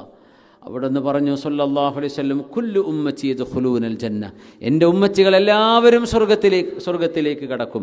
ഇല്ലാ മൻ അബാ, വേണ്ടാന്ന് പറഞ്ഞ് വിലങ്ങി നിൽക്കുന്നവരൊഴികെ. അവ പറഞ്ഞു വമൻ യഅബാ യാ റസൂലല്ലാഹ്, വമൻ യഅബാ യാ റസൂലല്ലാഹി വമൻ യഅബാ. ആരാ നബിയെ സ്വർഗത്തിലേക്ക് വരൂല എന്ന് പറഞ്ഞ് ആരാ നബിയെ അവിടെ മാറി നിൽക്കുന്നത്? ഖാല മൻ അത്വഅനി ദഖലൽ ജന്ന, എന്നെ അനുസരിക്കുന്നവർ സ്വർഗത്തിൽ പ്രവേശിക്കും. വമൻ അസ്വാനി, ഞാൻ പറഞ്ഞത് അനുസരിക്കാതിരിക്കുന്നവർ ഫഖദ് അബാ, അവരാണ് വിലങ്ങി നിൽക്കുന്നത്, അവർ കടക്കൂല. അപ്പം തങ്ങളെ ഇത്തിബാഅ് ചെയ്യുന്നത്, റസൂലുള്ളാഹി സ്വല്ലല്ലാഹു അലൈഹി വസല്ലമ തങ്ങളെ പിൻപറ്റുന്നത് സ്വർഗപ്രവേശനത്തിന് അനിവാര്യമാണ്. അതുകൊണ്ട് ഞങ്ങൾ ഖുർആനെ സ്വീകരിക്കുള്ളൂ, ഹദീസ് ഞങ്ങൾക്ക് വേണ്ട എന്നൊക്കെ ചില പുത്തനാശയക്കാർ പറയും. അതൊക്കെ വിവരമില്ലാത്തത് കൊണ്ടാണ്. ശുദ്ധ ഖുർആൻ അനുസരിക്കുക എന്ന് പറഞ്ഞാൽ ഖുർആനിൽ അള്ളാഹ് പറയണത് വമാ ആതാകുമുർ റസൂലു ഫഖുദൂ, എൻ്റെ റസൂൽ കൊണ്ടുവന്നതൊക്കെ നിങ്ങൾ എടുക്കണം കേട്ടോ. ആ ഒരൊറ്റ ആയത്ത് മതി ഹദീസ് പഠിക്കണമെന്ന് മനസ്സിലാക്കാൻ. ഖുർആൻ അംഗീകരിച്ച ഹദീസ് പഠിക്കേണ്ടി വരും. വമാ ആതാകുമുർ റസൂലു ഫഖുദൂഹു വമാ നഹാകും അൻഹു ഫൻതഹു, എൻ്റെ റസൂൽ കൊണ്ടുവന്നതൊക്കെ നിങ്ങൾ സ്വീകരിക്കുകയും എൻ്റെ റസൂൽ ചെയ്യരുത് എന്ന് പറഞ്ഞ് നിങ്ങൾ ചെയ്യുകയും ചെയ്യരുത് എന്ന് ഖുർആൻ പറഞ്ഞു. അതന്നെ ഹദീസ് അംഗീകരിക്കണം എന്ന് പറഞ്ഞാൽ അതാണ് വമൻ അസ്വാനി ഫഖദ് അബാ. ചൊല്ലി നോക്കൂ. അൻ അബീ ഹുറൈറത റളിയല്ലാഹു അൻഹു അന്ന റസൂലല്ലാഹി സ്വല്ലല്ലാഹു അലൈഹി വസല്ലം ഖാൽ കുല്ലു ഉമ്മത്തി യദ്ഖുലൂനൽ ജന്ന ഇല്ലാ മൻ അബാ ഖാലു യാ റസൂലല്ലാഹ് വമൻ യഅബാ ഖാല സ്വല്ലല്ലാഹു അലൈഹി വസല്ലം മൻ അത്വഅനി ദഖലൽ ജന്ന വമൻ അസ്വാനി ഫഖദ് അബാ. റവാഹുൽ ബുഖാരി. അസ്സലാമു അലൈക്കും വറഹ്മത്തുള്ളാഹി. ജസാക്കുമുല്ലാഹു ഖൈർ. ഇന്നത്തെ സദസ്സിൽ പായസം നൽകിയവർക്ക് പ്രത്യേകം ദുആ ചെയ്യണം, അവരുടെ ഹലാലായ ഉദ്ദേശങ്ങൾ പൂർത്തീകരിക്കാൻ വേണ്ടിയിട്ട്. ഹജ്ജ് തീർത്ഥാടകരുടെ വഴികാട്ടി എന്നറിയപ്പെടുന്ന CH കുഞ്ഞബ്ദുള്ള ഹാജി കല്ലൂരാവി മരണപ്പെട്ടിരുന്നവർക്ക് പ്രത്യേകം ദുആ ചെയ്യാൻ വേണ്ടിയിട്ട് ഉസ്താദിനെ ഓർമ്മിപ്പിക്കുകയാണ്. അനിയത്തിക്ക് ബ്ലഡ് ചെക്ക് ചെയ്തപ്പോൾ ലിവറിന് ചെറിയൊരു പ്രയാസമുണ്ട്, ഡോക്ടർ ബയോപ്സിക്ക് അയക്കണമെന്ന് പറഞ്ഞിട്ടുണ്ട്. അതൊന്നും ഇല്ലാതെ പൂർണ്ണ ശിഫാന് വേണ്ടി ദുആ ചെയ്യണം. അബുദാബിയിൽ ജോലി ചെയ്യുന്ന കബീർ ആനക്കര എന്ന സഹോദരൻ്റെ 15 വയസ്സായ മകനെ വെള്ളത്തിൽ മുങ്ങിയപ്പോൾ രക്ഷിക്കാനായിട്ട് ഉപ്പയുടെ സഹോദരി 40 വയസ്സായ ആബിദ എന്ന സഹോദരിയാണ് പുഴയിൽ ചാടിയത്. ആ സഹോദരി മരണപ്പെട്ടു. ഇന്ന് പ്രത്യേകം കുടുംബത്തിനും അവർക്കൊക്കെ വേണ്ടി ദുആ ചെയ്യണം. പെങ്ങളുടെ ഭർത്താവിൻ്റെ ഉപ്പ PT ഖിദർ വല്ലപ്പുഴ മരണപ്പെട്ടു, മഗ്ഫിറത്തിനായി ദുആ ചെയ്യാൻ. ഉമ്മയുടെ ഹാർട്ടിൻ്റെ വാൾവിന് സർജറി വേണമെന്ന് ഡോക്ടർ പറഞ്ഞിട്ടുണ്ട്, പ്രത്യേകം ദുആ ചെയ്യണം. പെങ്ങളുടെ വയറിൻ്റെ അസുഖം മാറിക്കിട്ടാൻ വേണ്ടി ദുആ ചെയ്യാൻ. കാശ് കൊടുത്ത് വാങ്ങിയ സ്വത്തിൻ്റെ കാര്യത്തിൽ പിന്നീട് കേസ് നടന്നുകൊണ്ടിരിക്കുകയാണ്. പെട്ടെന്ന് അനുകൂലമായ വിധി ഉണ്ടാകാൻ വേണ്ടി പ്രത്യേകം ഈ സദസ്സിൽ ദുആ ചെയ്യാൻ വേണ്ടി ഏൽപ്പിച്ചിട്ടുണ്ട്. ഹാഫിളത്തും ഫാദിലത്തുമായ ഒരു സഹോദരിയുടെ നിക്കാഹ് നടക്കാനിരിക്കുകയാണ്. ചെറിയ തൊലി സംബന്ധമായ അസുഖത്തിൽ ചികിത്സ നടക്കുന്നുണ്ട്. പൂർണ്ണ ശിഫായനും അതോടൊപ്പം തന്നെ നിക്കാഹിൻ്റെ കാര്യങ്ങൾക്കെല്ലാം റാഹത്തിലാവാനും ഹൈറായ സന്തോഷകരമായ കുടുംബജീവിതത്തിന് വേണ്ടി ദുആ ചെയ്യാൻ. ഉപ്പക്ക് സൗദിയിൽ നിന്ന് ജോലി നഷ്ടപ്പെട്ടു. ഇപ്പോൾ നാട്ടിലാണ്. വീണ്ടും ജോലിക്ക് വിളിക്കുന്നുണ്ട്. ഹൈറായ ജോലി ശരിയാകാൻ വേണ്ടി ദുആ ചെയ്യണം. ഈ വർഷം ഇന്ത്യയിൽ നിന്ന് പ്രൈവറ്റ് ട്രാവൽസ് വഴി ഹജ്ജിന് പോകുന്ന ഹാജിമാർക്ക് വലിയ തടസ്സങ്ങൾ നേരിട്ടിരിക്കുകയാണ്. അതൊക്കെ ഫത്ഹായിട്ട് ഈ വർഷം ഉദ്ദേശിച്ച എല്ലാവർക്കും ഈ വർഷം തന്നെ മഖ്ബൂൽ മബ്റൂറായ ഹജ്ജും ഉംറയും സിയാറത്തും ചെയ്യാനുള്ള തൗഫീഖിനായി പ്രത്യേകം ഈ സഹസിൽ ദുആ ചെയ്യണം. കല്യാണം കഴിഞ്ഞ് 23 വർഷമായി മക്കളില്ലാത്തൊരു സഹോദരി സഹസിലുണ്ട്. പ്രത്യേകം ദുആ ചെയ്യാൻ വേണ്ടി ഏൽപ്പിച്ചിട്ടുണ്ട്. ഓൺലൈനിലൂടെ ഒരുപാട് ആൾക്കാർ ദുആവസിയത്ത് ചെയ്തിട്ടുണ്ട്. മരണപ്പെട്ട മാതാപിതാക്കളുടെ മഗ്ഫിറത്തിനായി ദുആ ചെയ്യാൻ, മക്കൾ സ്വാലിഹ്യങ്ങളാവാൻ വേണ്ടിയിട്ട്, കുടുംബജീവിതത്തിൽ സന്തോഷമുണ്ടാകാൻ വേണ്ടിയിട്ട്, ഉമ്മയുടെ അസുഖം ശിഫാവാൻ വേണ്ടിയിട്ട്, അടുത്ത വർഷം ഹജ്ജിന് പോകാനുള്ള തൗഫീഖിനായിട്ട്, ഓപ്പറേഷൻ കൂടാതെ പിത്തത്തിലെ കല്ല് മാറിക്കിട്ടാൻ വേണ്ടി ദുആ ചെയ്യാൻ, മകൻ്റെ പ്രശ്നത്തിൽ ഉമ്മ വിഷമത്തിലാണ്, പ്രത്യേകം ദുആ ചെയ്യണം. ഒരു സഹോദരൻ ഒരു പ്രശ്നത്തിൽ അകപ്പെട്ട് ഹൈറായ നിലക്ക് മാറിക്കിട്ടാൻ വേണ്ടി ദുആ ചെയ്യണം. വീട് പണി തുടങ്ങി പെട്ടെന്ന് തീർന്നു കിട്ടാൻ, പുര കൂടാനും വേണ്ടി തൗഫീഖിനായി ദുആ ചെയ്യാൻ. മൂത്രകടച്ചിലിൻ്റെ അസുഖം കൊണ്ട് ഗുളിക കഴിക്കുന്നുണ്ട്, പൂർണ്ണ ഷിഫാന് വേണ്ടിയിട്ട് പ്രത്യേകം ദുആ ചെയ്യണം. ഗുളിക കഴിച്ചിട്ട് മാറ്റമൊന്നുമില്ല. ഗർഭിണിയായ ഭാര്യയ്ക്ക് സുഖപ്രസവത്തിനായി ദുആ ചെയ്യാൻ. 33 വയസ്സായ സഹോദരൻ ബ്രെയിൻ ട്യൂമറായിട്ട് വലിയ വിഷമത്തിലാണ്, പ്രത്യേകം ദുആ ചെയ്യണം ഷിഫാന് വേണ്ടിയിട്ട്. ഷവ്വാൽ 19 ഭാര്യയുടെ ഉമ്മ മരണപ്പെട്ട ആണ്ടാണ്, പ്രത്യേകം ദുആ ചെയ്യണം. അതോടൊപ്പം തന്നെ നമ്മുടെ ഓൺലൈനിലൂടെയും അല്ലാതെയും നേരിട്ടൊക്കെ ഒരുപാട് ആൾക്കാർ ദുആ വസിയത്തുണ്ട്. പ്രത്യേകിച്ച് നമ്മുടെ ഈ സഹസിൽ എല്ലാ ആഴ്ചയും വരുന്ന ഒരുപാട് ആൾക്കാരുണ്ട്. അവർക്കൊക്കെ ഉസ്താദിൻ്റെ ദുആയിൽ ഒരു സ്ഥാനമുണ്ടാവണം. കൂടാതെ പ്രത്യേകം അറിയിക്കാനുള്ളത്, എല്ലാ ഞായറാഴ്ചയും മുമ്പ് അറിയിച്ചതുപോലെ തന്നെ സുബഹി നിസ്കാരം കഴിഞ്ഞ ഉടനെ ഇതേ വേദിയിൽ അത്തിപ്പറ്റ ഉസ്താദിൻ്റെ ഇജാസത്തോടു കൂടി നടക്കുന്ന വലിയൊരു സലാത്ത് മജ്ലിസ് നടക്കാറുണ്ട്. പുരുഷന്മാർക്ക് മാത്രമാണ്. അപ്പോൾ അറിയുന്നവരൊക്കെ അതിൽ പങ്കെടുക്കുക. അതോടൊപ്പം തന്നെ നമ്മളിൽ പങ്കെടുക്കാൻ സാധിക്കുന്നവരിലേക്ക് ഈ മെസ്സേജ് എത്തിക്കുക. ജസാക്കുമുല്ലാഹു ഖൈർ. അസ്സലാമു അലൈക്കും. അള്ളാഹു ദുആ വസിയത്ത് ചെയ്ത ആളുകളുടെയൊക്കെ ഉദ്ദേശങ്ങൾ അള്ളാഹു പൂർത്തിയാക്കി കൊടുക്കട്ടെ. അള്ളാഹു അവരുടെ രോഗികൾക്ക് അള്ളാഹു ഷിഫ നൽകട്ടെ. അതിൽ മരണപ്പെട്ട സഹോദരി അടക്കം എല്ലാവർക്കും അള്ളാഹു മഗ്ഫിറത്തും റഹ്മത്തും ചെയ്യട്ടെ. നമ്മുടെ ഹജ്ജ് ക്ലാസ്സിൽ കല്ലൂരാവി CH എന്തൊരു അബ്ദുള്ള ഹാജി അല്ലേ, CH അബ്ദുള്ള ഹാജി കല്ലൂരാവി എനിക്കറിയുന്ന ഒരു മഹാനാണ്. അള്ളാഹു അദ്ദേഹത്തിൻ്റെ ഖബറിടം സ്വർഗത്തോപ്പാക്കി കൊടുക്കട്ടെ. എൻ്റെ സുഹൃത്ത് ഹമീദ് ഫൈലി ഉസ്താദുണ്ട്. അദ്ദേഹം കുറച്ചു കാലം തളങ്കര പള്ളിയിൽ മുദരിസായിട്ട് അസിസ്റ്റൻ്റ് മുദരിസായിട്ടുണ്ടായിരുന്നു. ഹമീദ് ഉസ്താദിൻ്റെ അമ്മോഷനാണ് ഈ CH അബ്ദുള്ള ഹാജി. അദ്ദേഹം ഒരുപാട് കാലം ആ പ്രദേശത്തൊക്കെ ദിവസങ്ങളോളം നിൽക്കുന്ന ഹജ്ജ് ക്ലാസ് എടുത്തിരുന്ന ആളാവും. വളരെ വന്യവയോധികനായിട്ട് പോലും ആ ക്ലാസ് അവരെടുത്തിരുന്നു.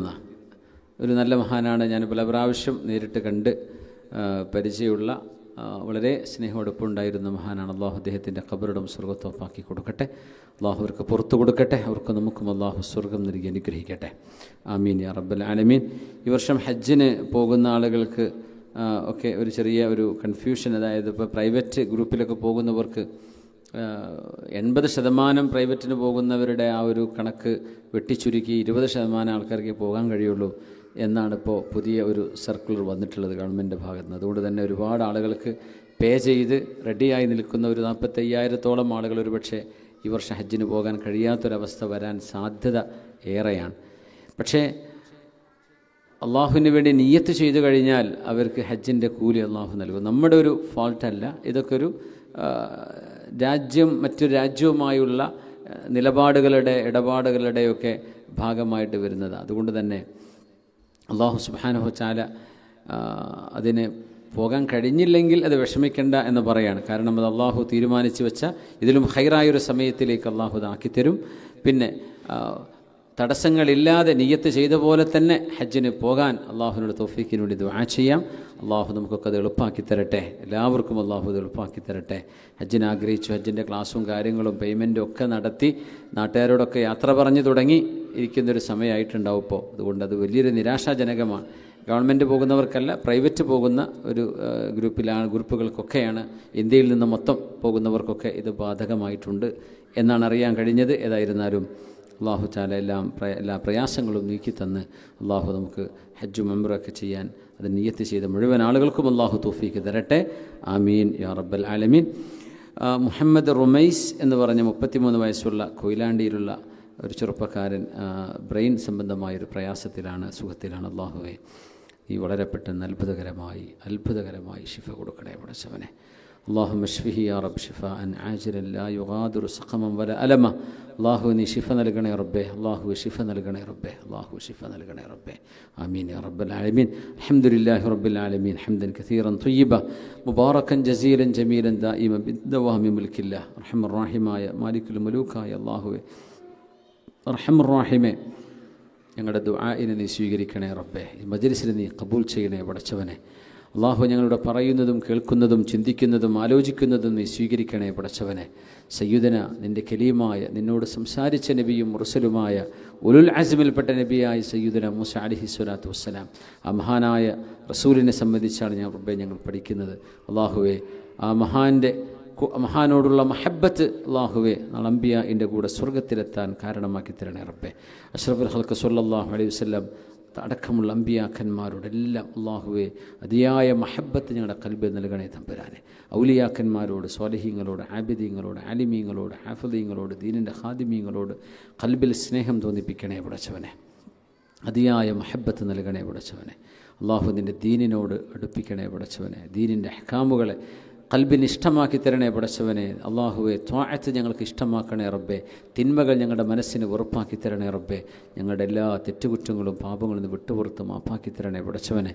മാതാപിതാക്കൾ, ഉസ്താദന്മാർ, ഗുരുനാഥന്മാർ, ഞങ്ങളോട് ബന്ധപ്പെട്ടവർ, ദുആ കൊണ്ട് വസിയത്ത് ചെയ്തവർ, നമ്മുടെ അഡ്മിന്മാർ, ആമിർക്കടക്കമുള്ള അഡ്മിന്മാർ ഇവിടെ ഉണ്ട്. അവരുടെയൊക്കെ വാട്സപ്പ്, ഫേസ്ബുക്ക് ഗ്രൂപ്പുകളിലും ഇൻസ്റ്റഗ്രാമിലൊക്കെ ഒരുപാട് ആളുകൾ ദുആ വസിയത്തുകൾ, അവരുടെ യൂട്യൂബ് ചാനലുകളിലൊക്കെ ദുആ വസിയത്തുകൾ അവരെ ഏൽപ്പിക്കാറുണ്ട്. അതൊക്കെ ഓരോന്ന് പറയാൻ കഴിയില്ലെങ്കിലും മൊത്തത്തിൽ അള്ളാഹുവിൻ്റെ മുമ്പിലേക്ക് അവതരിപ്പിക്കുകയാണ്. അള്ളാഹുവെ, എല്ലാവരുടെയും മുറാദുകളെ നീ ഹാസുലാക്കി കൊടുക്കണേ പടച്ചവനെ. ആരുടെ ഒരു ആമീൻ കൊണ്ടാണ് റബ്ബെ നീ സ്വീകരിക്കുക എന്നറിയില്ലല്ലോ. മുഅ്മിനീങ്ങൾക്ക് വേണ്ടി ഇവിടെ ശഫാഅത്ത് ചെയ്യുകയാണ്. അള്ളാഹുവെ, ഞങ്ങളുടെ കൂടെയുള്ള, ഞങ്ങളിലുള്ള, ഞങ്ങളുടെ ഒപ്പമുള്ള, ഞങ്ങളുടെ പരിചയക്കാരിലുള്ള എല്ലാ രോഗികൾക്കും അള്ളാഹു നീ ശിഫ കൊടുക്കണേ പടച്ചവനെ. ശിഫ നൽകണേ റബ്ബെ. ഡോക്ടർമാർക്ക് മനസ്സിലായതും അല്ലാത്തതുമായ ഇൻസിയും ജിന്നിയും ഷൈത്വാനിയുമായ ഏതെല്ലാം രോഗങ്ങളുണ്ടോ നീ ശിഫ നൽകണേ പടച്ചവനെ. നിൻ്റെ കാവൽ നൽകണേ പടച്ചവനെ. മാരകങ്ങളെന്ന് ഞങ്ങൾ പേടിക്കുന്ന അസുഖങ്ങളെ കൊണ്ട് പരീക്ഷിക്കരുതേ റബ്ബെ. ആ താങ്ങാനുള്ള കരുത്തും യഖീനും സബറും ഞങ്ങൾക്ക് നൽകണേ പടച്ചവനെ. റഹ്മർ റഹീമായ റബ്ബെ, ഞങ്ങൾ ദഈഫുകളാണ് അല്ലാഹുവേ. ഞങ്ങളുടെ ദുഅഫിനെ നീ മാനിക്കണേ പടച്ചവനെ. ഞങ്ങൾക്ക് നീ നിൻ്റെ പരിശുദ്ധമായ ഖുവ്വത്ത് കൊണ്ട് ഞങ്ങൾക്ക് ഖുവ്വത്ത് നൽകണേ പടച്ചവനെ. യഖീൻ നൽകണേ റബ്ബെ. സബർ നൽകണേ അല്ലാ. ഇസ്തിഖാമത്ത് നൽകണേ റബ്ബെ. റഹ്മർ റഹീമേ, ഞങ്ങളുടെ ഈമാനെ ബലപ്പെടുത്തണേ പടച്ചവനെ. അള്ളാഹുവെ, ഞങ്ങളിൽ പ്രായമുള്ളവരുണ്ട്, ചെറുപ്പക്കാരുണ്ട്, കുട്ടികളുണ്ട്, ആണുങ്ങളുണ്ട്, പെണ്ണുങ്ങളുണ്ട്.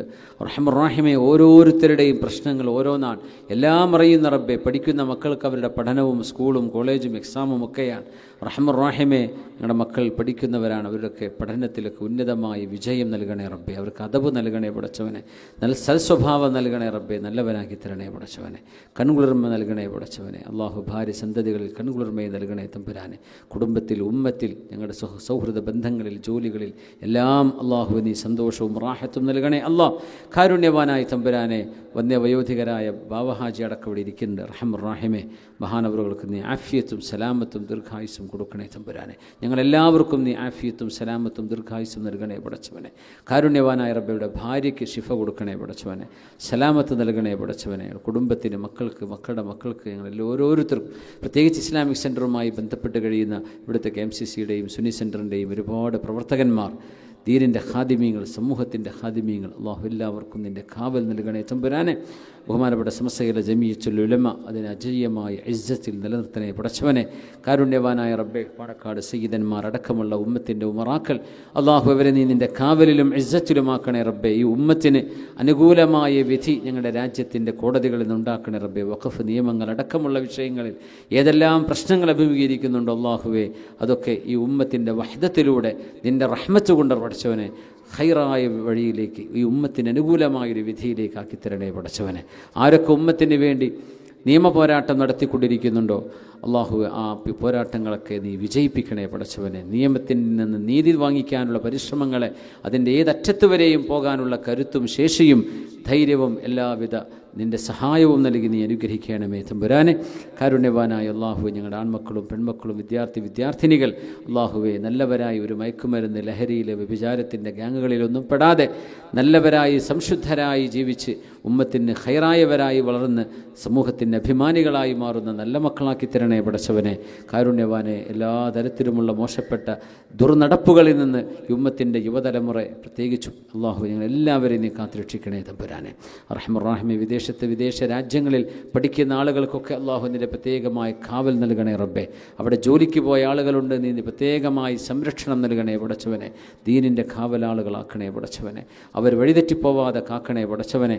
കാരുണ്യവാനായ റബ്ബേ, ഞങ്ങളുടെ മുമ്പിൽ മഈശത്തിൻ്റെ വിഷയം എല്ലാം ഖൈറാക്കണേ റബ്ബേ. കച്ചവടക്കാർക്ക് നീ ഖൈറായ കച്ചവടവും വിജയവും നൽകണേ റബ്ബേ. റഹ്മാൻ ജോലി അന്വേഷിക്കുന്നവർക്ക് ഖൈറായ മഈശത്ത് നൽകണേ പടച്ചവനെ. റഹ്മാൻ ഞങ്ങൾ നിലകൊള്ളുന്ന ജോലിയും കച്ചവടവും ഏർപ്പാടുകളുമൊക്കെ നിനക്ക് ഖൈറും നിനക്ക് പൊരുത്തവും ഞങ്ങൾക്ക് ഖൈറുമാണെങ്കിൽ നിലനിർത്തുകയും അല്ലെങ്കിൽ ഖൈറിലേക്കൊരു മാറ്റം നൽകുകയും ചെയ്യണേ തമ്പുരാനെ. അള്ളാഹുവേ ഞങ്ങൾ ചോദിക്കാൻ വിട്ടുപോയ ഏതെല്ലാം അപകടങ്ങളുണ്ടോ എന്ന് കാവൽ നൽകണേ പടച്ചവനെ. മാനസികവും ശാരീരികവും സാമ്പത്തികവും കുടുംബപരവുമായ സാമൂഹികമായ ഏതെല്ലാം വിഷമങ്ങളുണ്ടോ എല്ലാറ്റിനും റബ്ബേ നീ പരിഹാരം കാണിക്കണേ പടച്ചവനെ. റഹ്മാൻ നിനക്ക് ദിക്ർ ചൊല്ലുന്ന നാവാക്കി തരണേ റബ്ബേ. നിനക്ക് ശുക്ർ ചെയ്യുന്ന ഖൽബാക്കി തരണേ പടച്ചവനെ. നിന്നെ അനുസരിക്കുന്ന ശരീരമാക്കി തരണേ പടച്ചവനെ. നിന്നെക്കുറിച്ച് ഓർക്കുന്ന ചിന്തകളാക്കണേ പടച്ചവനെ. അള്ളാഹു നിന്നെ അനുസരിക്കുന്ന ശരീരമാക്കണേ റബ്ബേ. ഹബീബിനെക്കുറിച്ച് ചിന്തിക്കുന്ന, അവിടുത്തെ സ്നേഹിക്കുന്ന ഖൽബ് നൽകണേ പടച്ചവനെ. നിന്നോട് മഹബത്തുള്ള ഖൽബ് നൽകണേ റബ്ബേ. ഹൃദയത്തിന് മഅരിഫത്തിൻ്റെ നൂറ് നൽകണേ പടച്ചവനെ. അള്ളാഹു സ്വാലിഹീങ്ങളുടെ സ്വഹബത്ത് കൊണ്ട് അനുഗ്രഹിക്കണേ പടച്ചവനെ. നാളത്തെ ഖബറിലും നാളെ മഹ്ശറയിലും അള്ളാഹു ഞങ്ങളെയും മാതാപിതാക്കളും മരിച്ചുപോയ ഇവിടെ ദുആ കൊണ്ട് വസിയത്ത് ചെയ്തവരും അല്ലാത്തവരുമായ എല്ലാ മുഅ്മിനാത്തുകൾക്കും ഖബറിൽ സ്വർഗം നൽകി നാളെ സുഖലോക സ്വർഗത്തിലേക്ക് എത്തിക്കണേ പടച്ചവനെ. ബിജാഹി സയ്യിദിൽ കൗനൈനി മുഹമ്മദിൻ സ്വല്ലല്ലാഹു അലൈഹി വസല്ലം. അല്ലാഹുമ്മ ജഅൽ ഹാദൽ ബലദ ആമിനൻ മുത്മഇന്നൻ റഖാഅൻ സഖാഅ വസായിറ ബിലാദിൽ മുസ്ലിമീന വൽ ആലമീന അജ്മഈൻ.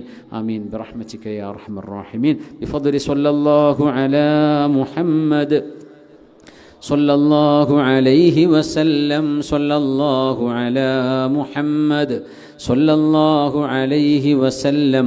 اللهم صل على محمد يا رب صل عليه وسلم. وصل على جميع الأنبياء والمرسلين والحمد لله رب العالمين. سبحانك اللهم بحمدك أشهد أن لا إله إلا أنت أستغفرك وأتوب إليك. جزاكم الله خيرا. السلام عليكم ورحمة الله وبركاته.